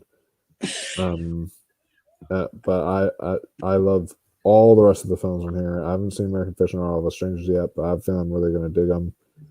But as far as what I would award, I'd probably give it to Past Lives because I still love that a little bit more than May December. But May December is. I still need to watch Past Lives, and I am like beyond excited to eventually watch it. I don't know if you'll like it. Do you think you will, Mike? I think he'll like it for sure, but I don't know if he'll. The Past Lives? Yeah. I thought you said that I would love it when it first came out. I mean, I think you would. It's just a very slow moving kind of movie. So that's the only thing is it's very slow moving. But other than that, it's like, I think you would like pretty much everything else about it. But yeah, Past Lives, and all those are excellent. That's the Independent Spirit Awards for you guys. Now on to the Astros. Which Andrew, I wish you could have been there for us in 2021. Oh yeah, when it was called the Hollywood Critics Association Awards. Remember how much of a shit show that was, and we were trolling the whole time. And Yeah. what would happen? What? Somebody would be like, like presenting the award for Best Picture, and they got to speak for 5 seconds because their mic was off. Yeah, it was bad. And they scrubbed it of the internet because they didn't want to be that embarrassed. I really hope that they do better this year as their. And then was that the same year that racist lady came on? Remember? Yeah, and she was singing and everything. I hope to God they don't get her. Do you remember that though with the Mexican thing? That was so bad. The we don't talk about Bruno joke. What award shows do we have? I'm just curious. Huh? How many more award shows do we have? This is it, I think, right, Mike? Yeah. This is pretty much the last one we're going to talk about. Because I think we'll wrap it up after this. Even though the BIFA nominations happened, which is British Independent Film Awards, or the wins happened of that. If I have time, I might run through very quickly, not even the nominations, just tell you guys the quick wins on those. But if I have time after the BIFAs, or after the Astros. But yeah, the Astros, formerly known as the Hollywood Critics Association Awards. I don't know why they changed it, but yeah. Maybe that's a way of saying, oh, we're completely changed. Do you know what I read too though about like they only get to vote on certain categories too. Yeah, because isn't the Oscar expert one of?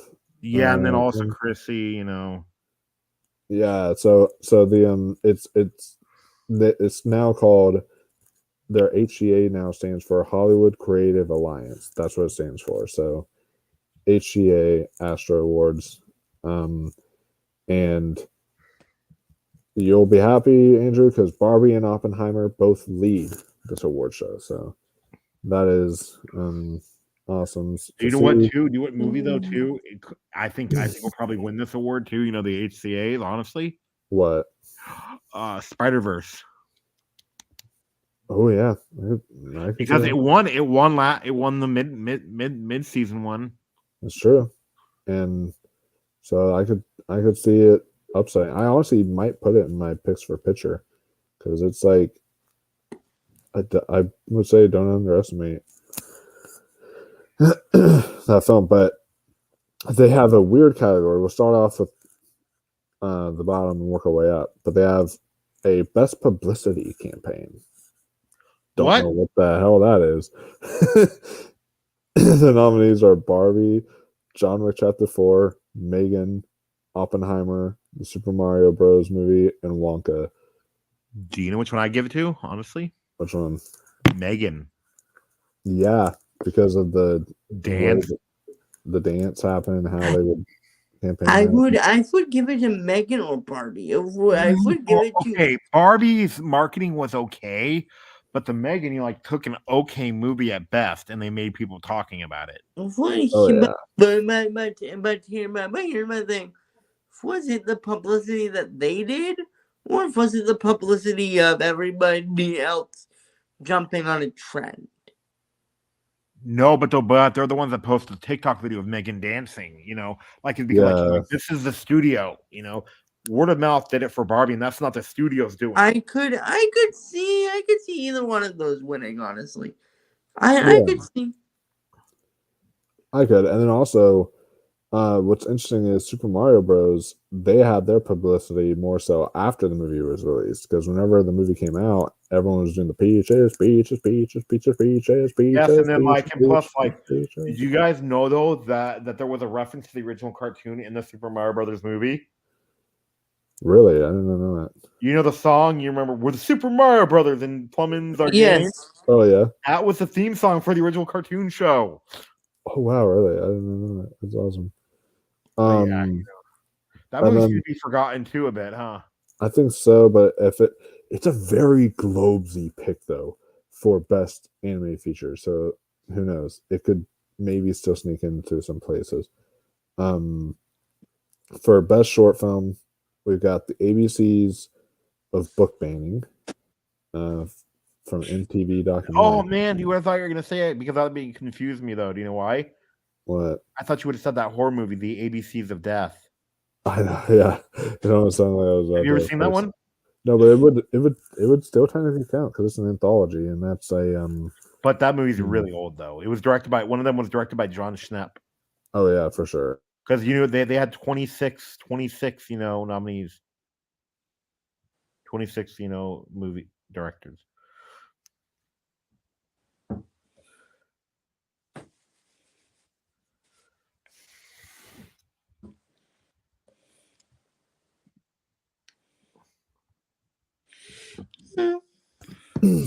Andrew, did you? Okay. What happened? I just had to real quick just take a 5-second call. It's fine. Okay, but yeah, you know what I mean though, Mike. There's 26 directors of that movie. Shit. Yeah. Do you know how they do it though? How many? No. Do you know how they pick 26? Oh, because it's an anthology, right? Yeah, each director picks a letter. Yeah. Oh wow, that's awesome. Did I interest you then or no?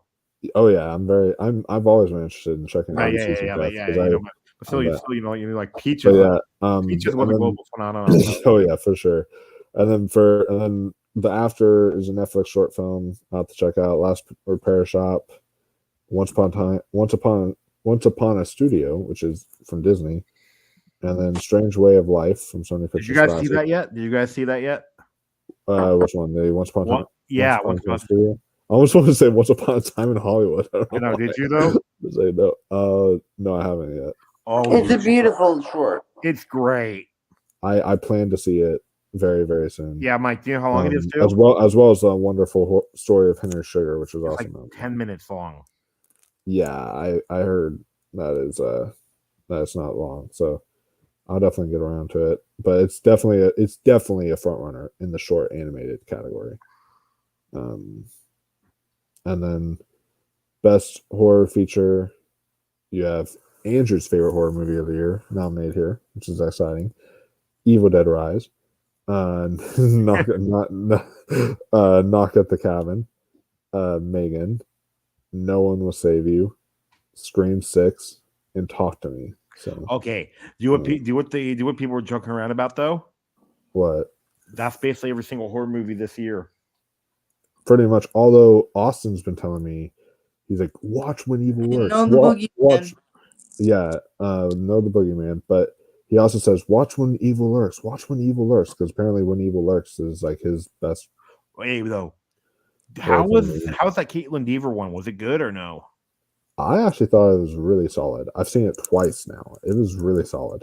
And so I really enjoyed it quite a bit. The one I would probably pick here, because it's just personal me and my nostalgia for the franchise, I'd probably vote Scream 6 here if it was me. Me too. But, I'd vote Talk to Me because how creepy that movie actually was. yeah, that movie was. It's not the scariest movie ever, but like when they said it was a little over. This year to me is a fantastic year in film, but it's also the year of the overhyped, where people will say something like, "Oh, this is the most disturbing movie ever made," or "Oh, this is the most scariest film I've seen," or "Oh, this and that," and then it kind of gets too overhyped for me. And I feel like that's what happened with Talk to Me. I was like, I need to maybe see it again. But for best action feature, we have Creed 3, Dungeons and Dragons: Honor Among Thieves, I like that. Guardians of the Galaxy Volume 3, John Wick Chapter 4, Mission Impossible: Dead Reckoning Part 1, and The Killer. And yeah, for me, I would probably pick John Wick Chapter 4 here, because that is. I would pick either that, Dungeons and Dragons, or Dead Reckoning Part 1. Yeah. And then best comedy feature, we have Are You There, God? It's Me, Margaret. I never saw it.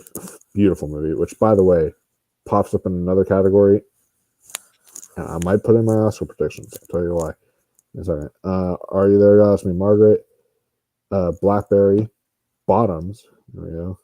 Joyride, No Hard Feelings, and Theater Camp. Why isn't Barbie? Yeah, that is a good question. They said Barbie, and that's a comedy. And no Poor Things in comedy either. But this award show didn't really nominate Poor Things that much. I don't know why, but I guess they didn't like it that much or something, or screener issues. It could be something like that. I thought you said it was beating up. I thought you said Barbie was like beating it up in the categories. No, I mean Barbie and Poor Thing. No, Barbie in the main categories. Like, once we get to the main categories, you'll see it doing really well. But yes, it just didn't really get in for best comedy feature. But I guess out of this lineup, to me, the best comedy of the year that I've seen, as far as, or the funniest comedy of the year, is Bottoms. So I'm voting for No Hard Feelings. I'd probably give it that one. Bottoms is the funniest movie of the year, because like I saw Joyride and it was a little bit overhyped too. Oh, yes, yeah, sure. Agreed. It But was I funny, love No Hard Feelings.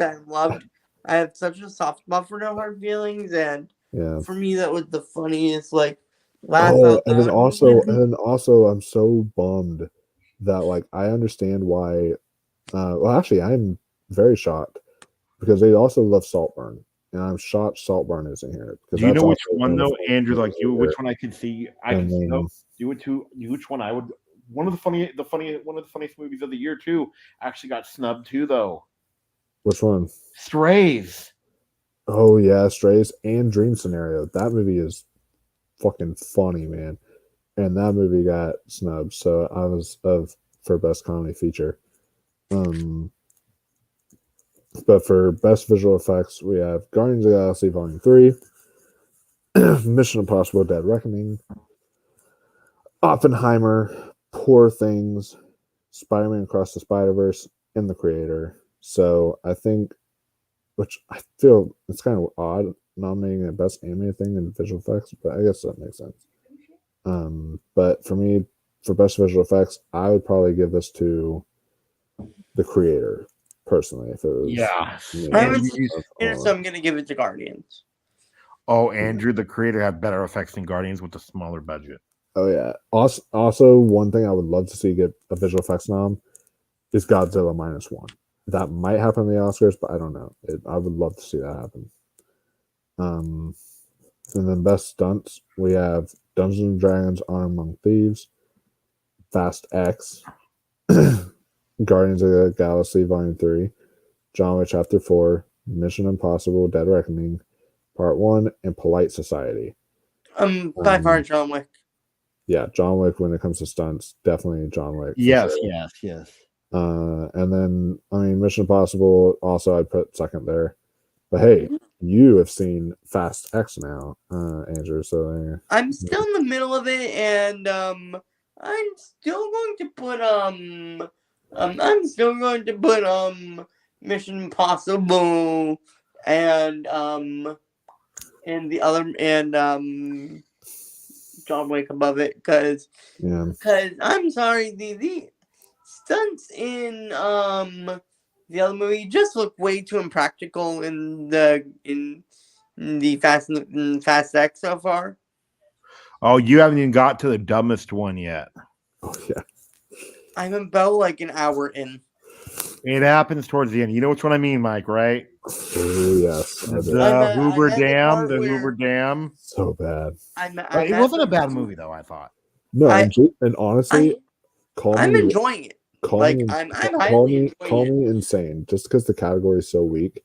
Obviously, I wouldn't actually put them in here now that I've seen a lot more films like Anatomy of Fall, Passages, stuff like that. But if you would have asked me halfway through the year, hey, if you had to give me 5 nominees for Best Supporting Actor, I would have actually put Jason Momoa in for Fast X halfway through the year. I love he's the best part of the movie. Just because he is like you hadn't even got to the craziest thing he does.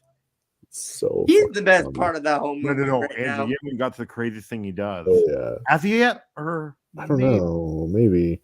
Have you gotten to the scene where he's like painting people's nails and such, or no? No, I'm at the scene where they're about to have a street race. He just pulls up. Okay. Okay, text us when you get to the part where you see him painting people's nails. It's really okay. What did Zaire say when he saw it? He was laughing so fucking hard, and he was with me, and we were both just like, "Bro, you're gay." It's so funny. I love him in this movie. He's just so much fun, and I'm like, you know what? You are the best part of this whole movie. Oh, he was because he actually knows. Like they were like saying, "Can you be a villain in a Fast and Furious movie?" He's like, "So you want me to be a villain in a Fast and Furious movie?" Got it. Like he understood the assignment to be in a Fast and Furious movie. That was the assignment, not to be in any other movie.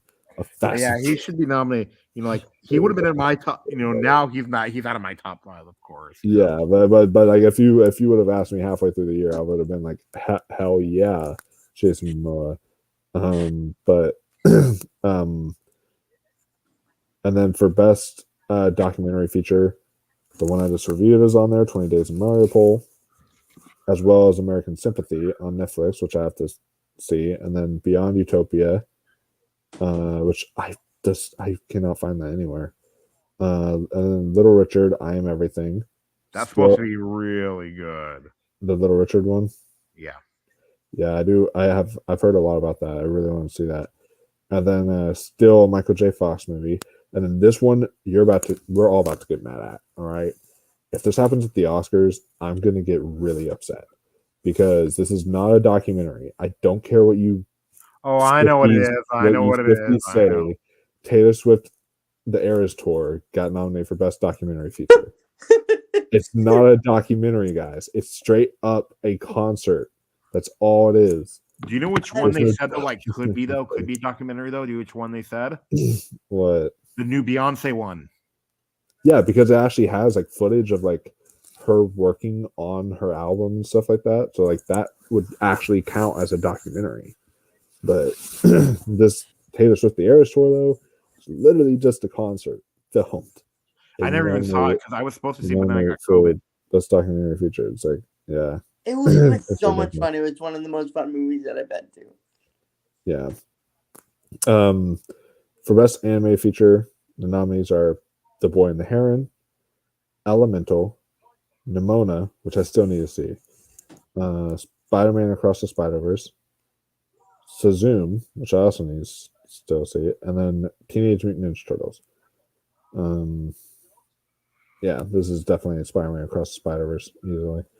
For best international filmmaker, interesting. They have Hayao Miyazaki for The Boy and the Heron, J.A. Bayona for Society of the Snow, Jonathan Glazer for The Zone of Interest. I have a feeling once I watch that, like, he'll be my director of the year. Like, I have a feeling just from everything I heard about that, like, I think that's going to be the best directed movie this year.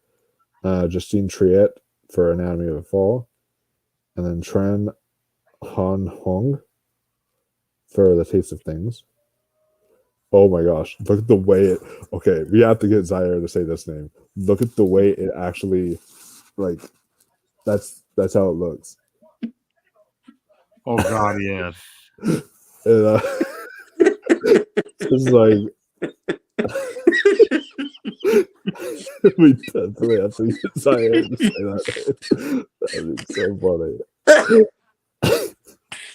Why can I picture him directing a food movie? It's that's gonna be an inside joke now. Yes. And then there's and then Wim Wenders for my favorite movie of the year, Perfect Days. Got in there for best international filmmaker, and then for best international actress we have Alma Poissy for Fallen Leaves. She was really good, so I'm glad that she got in there. Juliette Binoche for The Taste of Things. Layla Mohammadi for The Persian Virgin. And then Leonie Beniche for The Teacher's Lounge, which, if it was up to me, she would definitely be in like my top like 3 for actress. She's that good. And then Sandra Hüller for Anatomy of a Fall. She should win that and win the Oscar. Roberto Calendres for Cassandra. And then Best International Actor, we have Christian Friedel for The Zone of Interest. Enzo Vogrinic for The Society of the Snow. Eugenio Derbez for Radical. Gail Garcia Bernal for Cassandra. My favorite male performance of the year, which is Koji Yakusho. Wait, his name is Eugenio Derbez. Which one? Oh, Eugenio Derbez. Okay. He's really good. Do you know who he is? Who? He's the teacher in Coda. Oh yeah, that actor. Yeah, he's really good. He's really funny, and so hey, he'll be attending this award show again. Yeah, that's funny. Hopefully that lady said, you know. Yeah, hopefully she doesn't show up. So my favorite male performance of the year, which is Koji Yakusho for Perfect Days, and then Mads Mikkelsen for Promised Land. So that's interesting enough. And then for Best International Feature, they have, I think, 10 here. They have Anatomy of a Fall, Concrete Utopia, Fallen Leaves, Jaewon, Perfect Days, Radical, Society of the Snow, The Taste of Things, The Teacher's Lounge, and The Zone of Interest. So that's awesome. I think Anatomy of a Fall won that one. Best Sound, we have Ferrari, John Wick Chapter 4, Maestro, Oppenheimer, Spider-Man Across the Spider-Verse, or The Killer. For me, I'd personally give it to either John Wick or Oppenheimer. Oppenheimer. Yeah. Oppenheimer. The Killer had good sound, but you know. Yeah, I heard that sound design in The Killer is really good, and Ferrari, I assume, is going to have really good sound. Best score, you have Elemental from Thomas Newman. You have Robbie Robertson for Killers of the Flower Moon. Ludwig Göransson for Oppenheimer. Jerskin Fendrix for Poor Things. And then you got Anthony Willis for Saltburn, which I would personally award right now if it was up to me. But and then Daniel Pemberton for Spider-Man Across the Spider-Verse. Be right back. Okay, sorry. Yeah, that's fine. So all these scores are incredible. I would either say Saltburn or Killers of Flower Moon for me personally. Which score of those are your favorite? I would need to think about it actually. Yeah, probably makes sense. Best original song. I'm so happy that my favorite original song of the year is on here, which is "Camp Isn't Home, but is it kind of" from Theater Camp. I love that song so much. And then "Dance the Night" from Barbie is in there. "I'm Just Ken" from Barbie is in there. Yes. And then "Peaches" from the Super Mario Bros. Movie. And then "The Wish" from Wish, or "This Wish" from Wish, which is actually a really good song. And then "What Was I Made For" from Barbie. So there's 3 Barbie songs in there. Dude, when the Grammys came out with their nominations this year for Best Song, they literally, I forget what the 4th one was, but they literally like awarded like 4 Barbie songs and then 1 song that was like a non-Barbie song at the I Grammys. Just feel like- like so I'm Just funny. Ken is going to win it. I was just like, Just like two, like I remember, like there was a year when there was only 2 song nominees, and they're both for the Muppets. really? Wow, that's funny. I'm Just Ken I have a feeling is going to take home the trophy. I don't know, because it feels like it could be Diane Warren's year too. You never know. I mean, Diane Warren's for sure going to get into. She's not here, but even if she's not here on this award show, she's always going to. Diane Warren, any movie she does, she will. What song did she do? She did the song. She did an original song for 80 for Brady this year, and for Flamin' Hot. And people I do hope that it goes to I'm Just Ken. But people are predicting that could go to her just because she's been part of it for. She's been getting in for years. That's my big surprise of the year too. Is 80 for Brady? Yes. Oh yeah, for sure. I really hope that it's I'm Just Ken, and I just want to see it nominated because I just want to see them perform it at the Oscars. My biggest surprise of the year was Gran Turismo. I thought that movie was gonna suck, and then I watched Gran Turismo, and I was like, "Holy crap, this movie's like actually like really damn good!" Like, jeez. I was like, okay. So I was like really shocked. So then the nominees for Best Hair and Makeup, we've got Barbie, Dungeons and Dragons, Honor Among Thieves, Guardians of the Galaxy Volume 3, Maestro, Poor Things, and The Color Purple. I'm waiting for Maestro. Yeah. Which, oh my god, I just realized. Damn. They snubbed. Okay, I would have taken Spider-Man Across the Spider-Verse out because that's a weird nominee. They snubbed Dungeons and Dragons: Honor Among Thieves for Best Visual Effects. The visual effects are awesome in that movie. Like, I think that should have been nominated for Best Visual Effects, but at least they got Best Hair and Makeup one here. But yeah, as far as I have a feeling once I see Maestro, I'll say that one. But as far as right now, I guess in that category, I would say maybe. No Oppenheimer for hair and makeup. Wow, actually, I guess for hair and makeup right now, I guess I would say.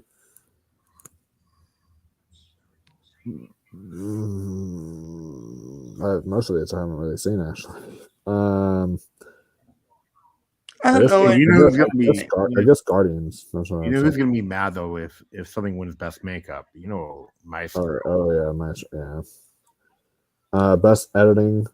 We have what to me might be the best edited movie I've seen all year, which is Anatomy of a Fall, and then Nathan Orloff for John Wick Chapter 4, Killers of the Flower Moon for Thelma Schoonmaker, and then this name for this person. It's so unfortunate that's your last name, Jennifer Lane. Literally, her last name is Lane.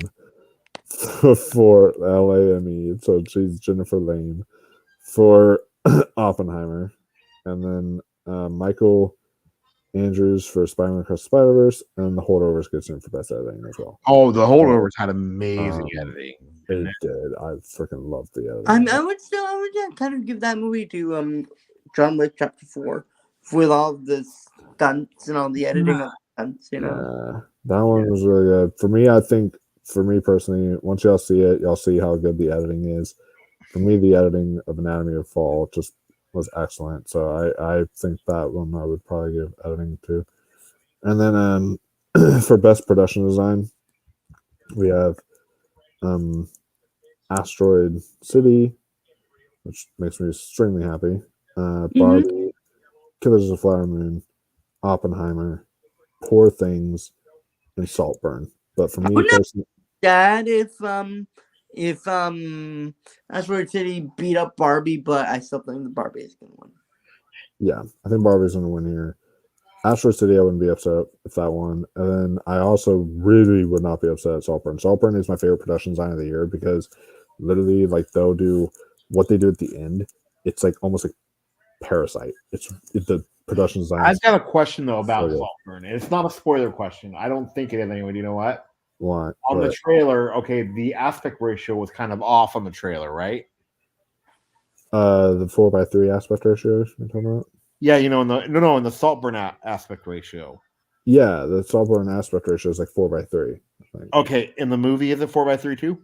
Yeah, it is. Okay. I was just wondering. Yeah. Sometimes I've seen a trailer that'll do that, you know, like The Whale. It'll start off that way, but then it doesn't, huh? Yeah, that's true.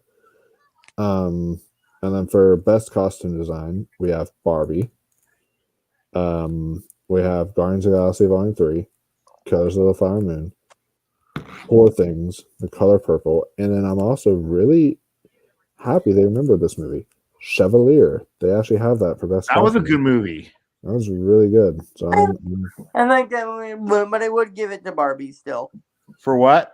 For costume design. I don't know. I don't know either. Once I see Poor Things, I'll probably say Poor Things. Yeah, me too. But for now, I'd probably say either Chevalier or Killers of the Flower Moon for me for costume design. Killers of the Flower Moon for me. Yeah. Because like the scene where they're getting married and she wears that big old thing on her head. Oh yeah, that was really good. And then for best cinematography, we have Dan Lawson for John Wick Chapter 4. Made me so happy to see that. And cinematography. Rodrigo Prieto for Killers of the Flower Moon. Matthew Libatique for Maestro. Hoyt von Hoytema for Oppenheimer. And then we've got Robbie Ryan for Poor Things. And my favorite cinematography of the year so far, which is Linus Sandgren for Saltburn. I don't really know. This one, I guess I'd say John Wick for right now, but I may change my mind. Yeah. What is this for? Cinematography. Oh, Killers of the Flower Moon. Yeah. Is the Holdovers nominated or no? Wait, actually, the Holdovers actually missed out. Flower Moon deserves that one. Yeah. Too. I got a question though for you guys. Do you think that basically Maestro's a lock for Best Picture now? You think or no? I think it's pretty much. It could be nominated for Best Picture. It's a lock, I think, for Best Picture. Sure. And then for Best Casting, we've got the. Oh man. It's casting, so it's fine. I guess that should be a category at the Oscars. That should be a category at the Oscars. But we have the movie Air, American Fiction, Barbie, Oppenheimer, The Color Purple, and The Holdovers. I've seen 3. Yeah, same. I would go Oppenheimer here probably. Because literally, I felt like Kate McKinnon, Margot Robbie, and Ryan Gosling were 3 people that I was like, no, cannot see anybody else playing these characters. Well, me though, I gotta go with The Holdovers only because you know why? Why? We had no idea who Dominic Cessna was until they cast him in the movie. That's a good point. He's the very first time I've ever seen him in a film. but the only reason I'd say because it's only really those three, but I guess it's best casting, not best ensemble. So I guess it's still Yeah, is. yeah. But for best adapted screenplay, the nominees are American Fiction, Are You There, God? It's Me, Margaret, Killers of the Flower Moon, Oppenheimer, Poor Things, and Spider-Man Across the Spider-Verse. Oppenheimer. I would say Killers of the Flower Moon for me. Killers. Yes, Killers.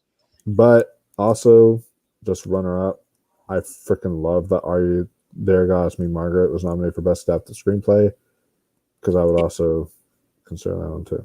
For me, it's either Oppenheimer. It's either Killers or Oppenheimer.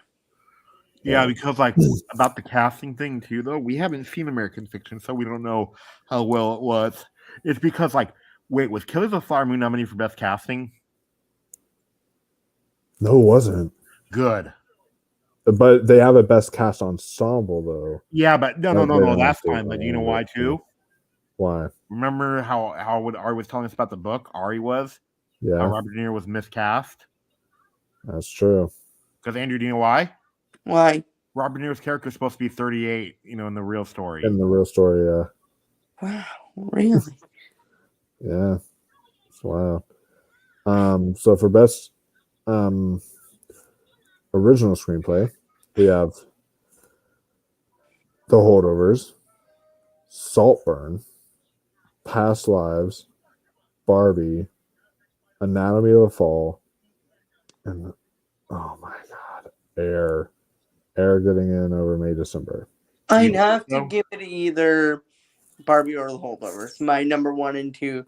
My number 1 and 2. Yeah, for me, I would say Anatomy of a Fall or The Holdovers for me for screenplay. And why are you not nominating Barbie? They had that brilliant wall joke. Oh my god, no. But okay. Why is Baby? This is another one. What I said today though was true though for me. Do you know what? What? About Air? Yeah. Okay, is if it were to get in the picture, wouldn't be surprised. But if it were to miss picture, wouldn't be surprised. Yeah. It's one of those. I feel like MGM though is so focused right now on American Fiction that I think it might miss picture.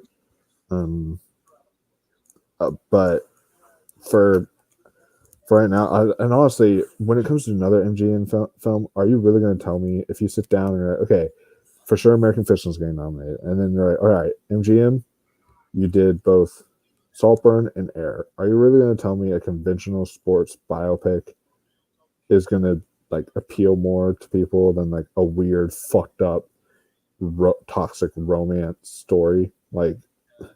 I feel like that would be much more interesting for people. So,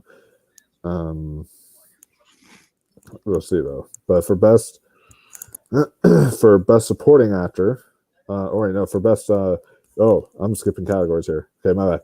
Now I'm on best voiceover performance. They have too many categories. They do, but they have best voiceover performance, which I do think this one should be a you should do best voiceover / mocap performance, and you get you get that at the Academy. I think that would be really good. The nominees are Ariana DeBose for Wish, Bradley Cooper for Guardians of the Galaxy Volume 3, Daniel Kaluuya for Spider-Man Across the Spider-Verse, Haley Steinfeld for Spider-Man Across the Spider-Verse, Jack Black for Super Mario Bros. Movie, and then Shameik Moore for Spider-Man Across the Spider-Verse. The one I would award it to personally is Bradley Cooper for Guardians of the Galaxy Volume 3. Yes, I was for Daniel Kaluuya or Bradley Cooper, one of those two. Yeah. There was somebody who came out. I'm trying to find it right now. That said that they hated wearing their mocap suit. It was like wearing a crown of thorns. Ooh. But for best cast ensemble, the nominees are The Holdovers, which is so weird because there's only 3 people. But okay, The Holdovers, The Color Purple, Oppenheimer, Killers of the Flower Moon, Barbie, and Air. I'd vote for either Barbie or Killers, or Barbies or Killers out of those two. Yeah, I would probably do Killers of the Flower Moon for me personally. Yeah, Killers of the Flower Moon. Yeah. It's because Andrew too. Do you know why Like though? like performance wise, killers, but Barbie because like Margot Robbie, Ryan Gosling, and Kate McKinnon were three people that I'm like, no, I do not see anybody else doing these roles this well. Yeah, but Andrew, though, to be fair though, too, okay, like we felt like like we got to know more of the characters, and it has a bigger cast than Barbie, and then like in a shorter, in a longer movie in Killers of the Flower Moon, we actually felt like we got to know more about the characters versus like Chudy Gatwa's character. Yeah, like I agree performance wise but they could have given Robert De Niro's character to another actor who's like really, really good, or they could have given Leonardo DiCaprio's character to somebody who's really, really good. As for Barbie, I'm like, no, this person was meant to be this role. This person was meant to be this role. Like, so. Well, I could also say Cillian Murphy was meant to play Oppenheimer too. Yeah, it goes to both for different reasons. Like if you're going emotion, I'd go Killers because my God. Or the screenplay, like giving the characters more time because yes, I really felt but you really can't grade it on that metric because Killers has an advantage of being 3 hours long. Yeah, but I've seen 90-minute movies that I give so I'm just saying that I'm gonna kind of do a cop out and give it to both for different reasons. If one won, I'm like would say okay, and if the other one won, I'd say okay. I could see both for different reasons. Do you know who I thought that was in it, Mike? But he's not. Who? Okay, is this old in and out, all that actor named Josh Server? Do you know who I thought he played? I don't even know who that is, but Blackie in Killers of the Flower Moon. Oh, okay, yeah. Oh, okay, interesting. Do you see how I could see that or no? Yeah, I can see that. It was sort of but for Best Supporting Actor, the nominees are Charles Melton for May December. Yes. Again, literally, I've been reading it off all night. Charles Melton's getting everywhere. It's insane. He's in, I think he is. I think he's the third. Okay. Everywhere. Him, Gosling. Wait though, but I've heard a rumor though about Gosling though. What? He might not be in supporting anymore. I've heard. We'll see, but right now he's lead. Right now, though, he's been getting in supporting categories, but we shall see how it is. But I know for sure the one that is I feel is the number one lock to get nominated. I feel Charles Melton has maybe the best chance of winning right now, but the best chance of being nominated is Robert Downey Jr. for Oppenheimer because he's in there as well. And then we've also got we got Coleman Domingo for The Color Purple, Dominic Sessa for The Holdovers, Lynn Howerton for Blackberry, and then Ryan Gosling for Barbie. So there we go. Funny enough, I'm getting into another cop-out. It's either between Ryan Gosling or Dominic Sessa, in my opinion. But I would also give it to Robert Downey Jr. as well. No. I think it's between, I think it's a three-way thing too. But it's between, Charles Melton, Robert Downey Jr., and Ryan Gosling. Yeah. For me, Charles is also really good. It's like there's 4 people in that category that I'm like. Yeah, but Charles Melton right now is the only one. Is the only one who's actually won an award so far too. But there's only been one award. When it comes to the performance, personally, for me, Charles Melton wipes them all out. But then for me, I feel like my second is actually Glenn Howerton in Blackberry. He was so good, and I would love for him to actually sneak in there. I really can't say. So, and then for Best Supporting Actress, the nominees are American Ferrera for Barbie. There you go. She's gone me up. I think she could be a nominee. She could. I think she's definitely going to get SAG. I think so. That'll help her. And then Daniel Brooks for The Color Purple, Divine Joy Randolph for The Holdovers, and then we have Julianne Moore for May December. This is the one that made me the most happy right here. Rachel McAdams for Are You There, God? It's Me, Margaret. I'm so happy she's getting in. That is her best performance in years. And honestly, I could see her getting the Oscar nomination now. Honestly, I could see it going to like any of those people. Honestly, and I actually think Rachel McAdams has more of a chance in Are You There, God? It's Me, Margaret than Viola Davis does in Air to get the nomination. That's how confident I am in it. Yeah, Viola Davis is good in Air. Yeah. But Rachel McAdams has more to do in Are You There, God? It's Me, Margaret. So I feel like that's why she would have that better chance. And then for best, for supporting actress, for me personally, I would probably give it to Javine Joy Randolph or Rachel McAdams if it was up to me. One of those two, I'd probably give it to. I do not know who I'm going to give it to. Because Divine Joy Randolph was really good, wasn't she, Andrew? Yes, she was. For best actor, the nominees are Barry Keoghan for Saltburn, Bradley Cooper for Maestro, Cillian Murphy for Oppenheimer, Coleman Domingo for Rustin, Jeffrey Wright for American Fiction, and Paul Giamatti for The Holdovers. Either Paul Giamatti or the person or Oppenheimer. Yeah, I would probably say either Cillian Murphy for Oppenheimer or the Paul Giamatti as well. Cillian, then. Don't be surprised though if Bradley Cooper wins. Don't be surprised. Oh yeah, I won't be surprised. And honestly, once I see Maestro, I'm waiting to see Maestro before I make a lot of my thoughts on stuff like this. But once I see Maestro, Bradley Cooper could be my favorite male performance of the year. Who knows? I'll have to wait and see. But also, I just think it would be so cool. It'd be like, hey, fuck you, Academy, because he's actually really cool.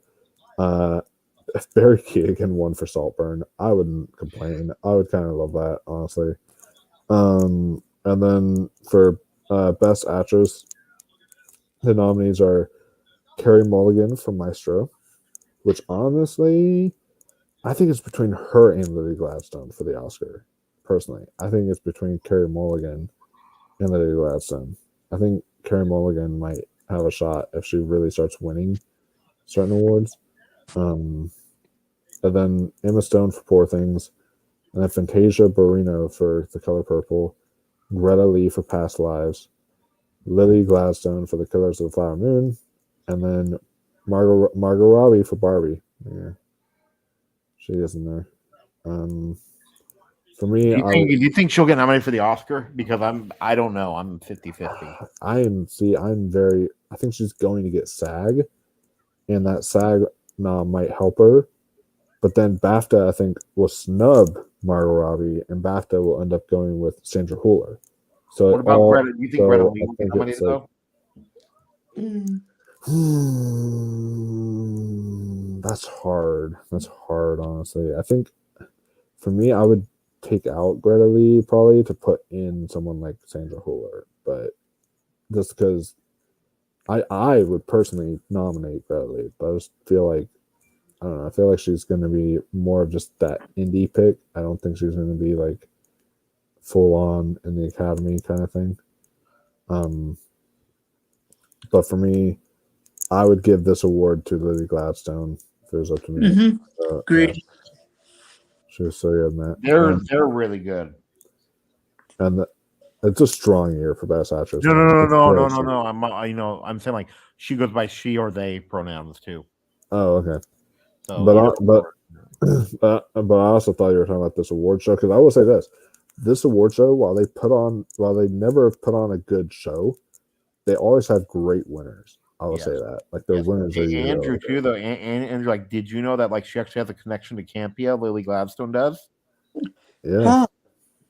Okay. Do you remember how he was talking about how his accountant's wife is? Yes, that's her. Really? Yeah.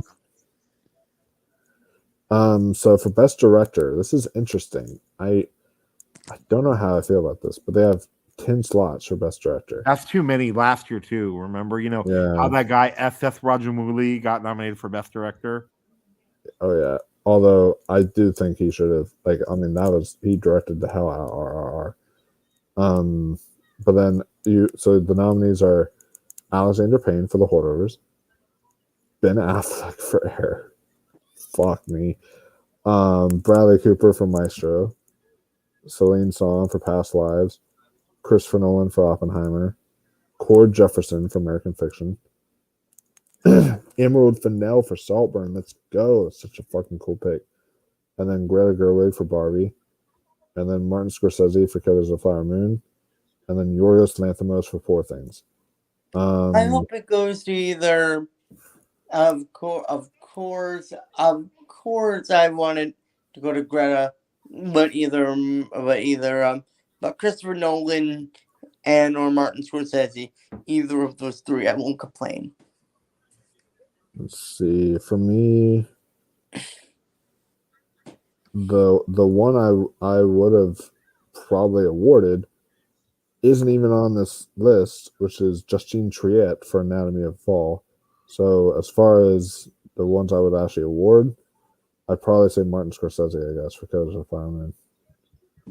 And then Best First Feature nominees are A.V. Rockwell for 1001. And then we've got Joyride, Past Lives, Fair Play, just still need to see, American Fiction, and Creed 3. So I don't really have a horse in this race. yeah, Creed 3 is okay. it is, but I would probably give this one to Past Lives. Oh yeah, Past Lives. Yeah. For first feature, yeah, Past Lives most definitely. It's most really, definitely, yeah. And then the Past best Lives is so good, Andrew. it is. I think you will really like it. And then Jordan wants to watch it too. Do you think Jordan would like it? Hard to say because like he's been surprising me lately because he loved the Killers of the Flower Moon. That's true. For Best Picture, the nominees are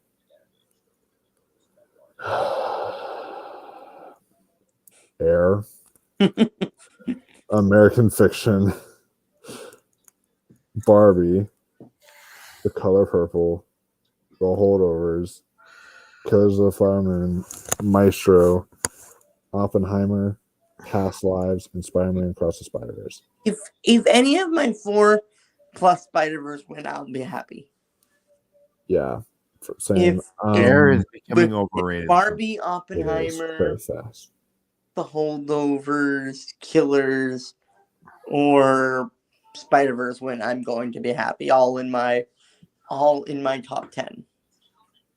Yeah, for me personally, I would go either Past Lives here or Killers of the Flower Moon or The Holdovers. I'd be happy with any of those. But I do wish Nyad got some love. Nyad, did it get Best Actress or no? I'm trying to. No, it didn't. Yeah, you're right. I wish it got some love, but that's okay. It might at the Globes. We'll have to see when. Yeah, because I don't think she's getting nominated for actress. I think that's done. Yeah, and I do think the Globes though could still nominate Jodie Foster because they awarded Jodie Foster for that one 9/11 movie that happened recently. I forget the name of it, but it was like they literally gave her the award. I forget the name of it, but I feel she could get nominated for Nyad and maybe stuff. So we'll have to see if the Globes help it at all.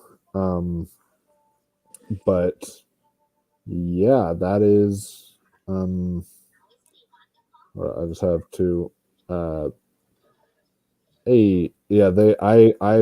Brian Nussbaum says Oscars deserve a Best Voice Performance category. I agree. Or Best Voice Performance / mocap. And then what about Best Casting too? Best Casting as well. I think is very. But not Best Song Score. No, like our friend wants. And then I would have added Jackie Chan as Splinter. I love the Best Song category. If you guys wanted to cut that, I like that category. I agree. But yeah, guys. As far as all of our awards that we caught up on, we are pretty much caught up on. I'm not going to do the BFAs because it's just going to be me reading off all of us strangers. Literally, you swept almost everything. So, what's the Paul Mescal movie that's supposed to be nominated too for stuff I've heard about? That is All of Us Strangers. Okay. which I'll be getting part of my film independent screeners for All of Us Strangers this month as well. So I have a lot of stuff to watch, guys, for between now to January from my screeners I'll be getting to just films on streaming that I'm catching up on. So there's a lot of interesting stuff to be on the lookout for, guys. So make sure that you subscribe to this channel because we will be giving you our best films of the year. I am also wanting to do an award show this year, do the first Mega Awards, and we'll pretty much make our own categories and everything. Yeah. And then we'll be doing our most anticipated films of 2024 soon. So it's getting And to that worst. time of And our worst of the year of the year as well. So there's a lot of stuff. By the way, there's one on worst of the year. I'll tell you after the stream that I think you need to start watching. Do you know which one I've heard though too? It's on Peacock too, Andrew. So okay. Oh no, not that one. Then you which one it is? Is it Hypnotic? Okay, then there's two because Hypnotic is one of them. Do you know which one I heard though too is really bad? It's called like The Happiest Christmas or something. It's the one with Jason Biggs and Heather Graham. Oh yeah, no. Oh, I would want to watch it because Heather Graham played Felicity Shagwell in Austin Powers The Spy. Yeah. The one called like The Best Christmas Ever. Is that what it's called? Yeah. So I watched that movie. Wait, she was in that. Fuck. Yeah, he was like. Andrew did not like that movie. The ending got better, but it just wasn't good. Yeah. So good. The more and more I think about it, the more and more either it bothers me or I just completely forget about it. So yeah, guys. Hope you guys enjoyed us discussing everything awards talk for you guys, and even talking about a 5-hour-long food documentary that I couldn't pronounce the name of. So this has been really fun, guys. Follow the channel for more awards coverage. We will be reacting on Monday to the Golden Globe nominations, and then we'll be breaking down the Golden Globe nominations for you that week on the next episode of Awards Roundtable. And the Critics' Choice nominations are coming out. So we'll also be talking about those too this week whenever those drop. And they're the bigger ones. Roundtable. And they are, yes. So there's a lot of stuff to be looking forward to and so much more. So we'll see you all on the next one. And until next time, stay classy, my friends. And there we go.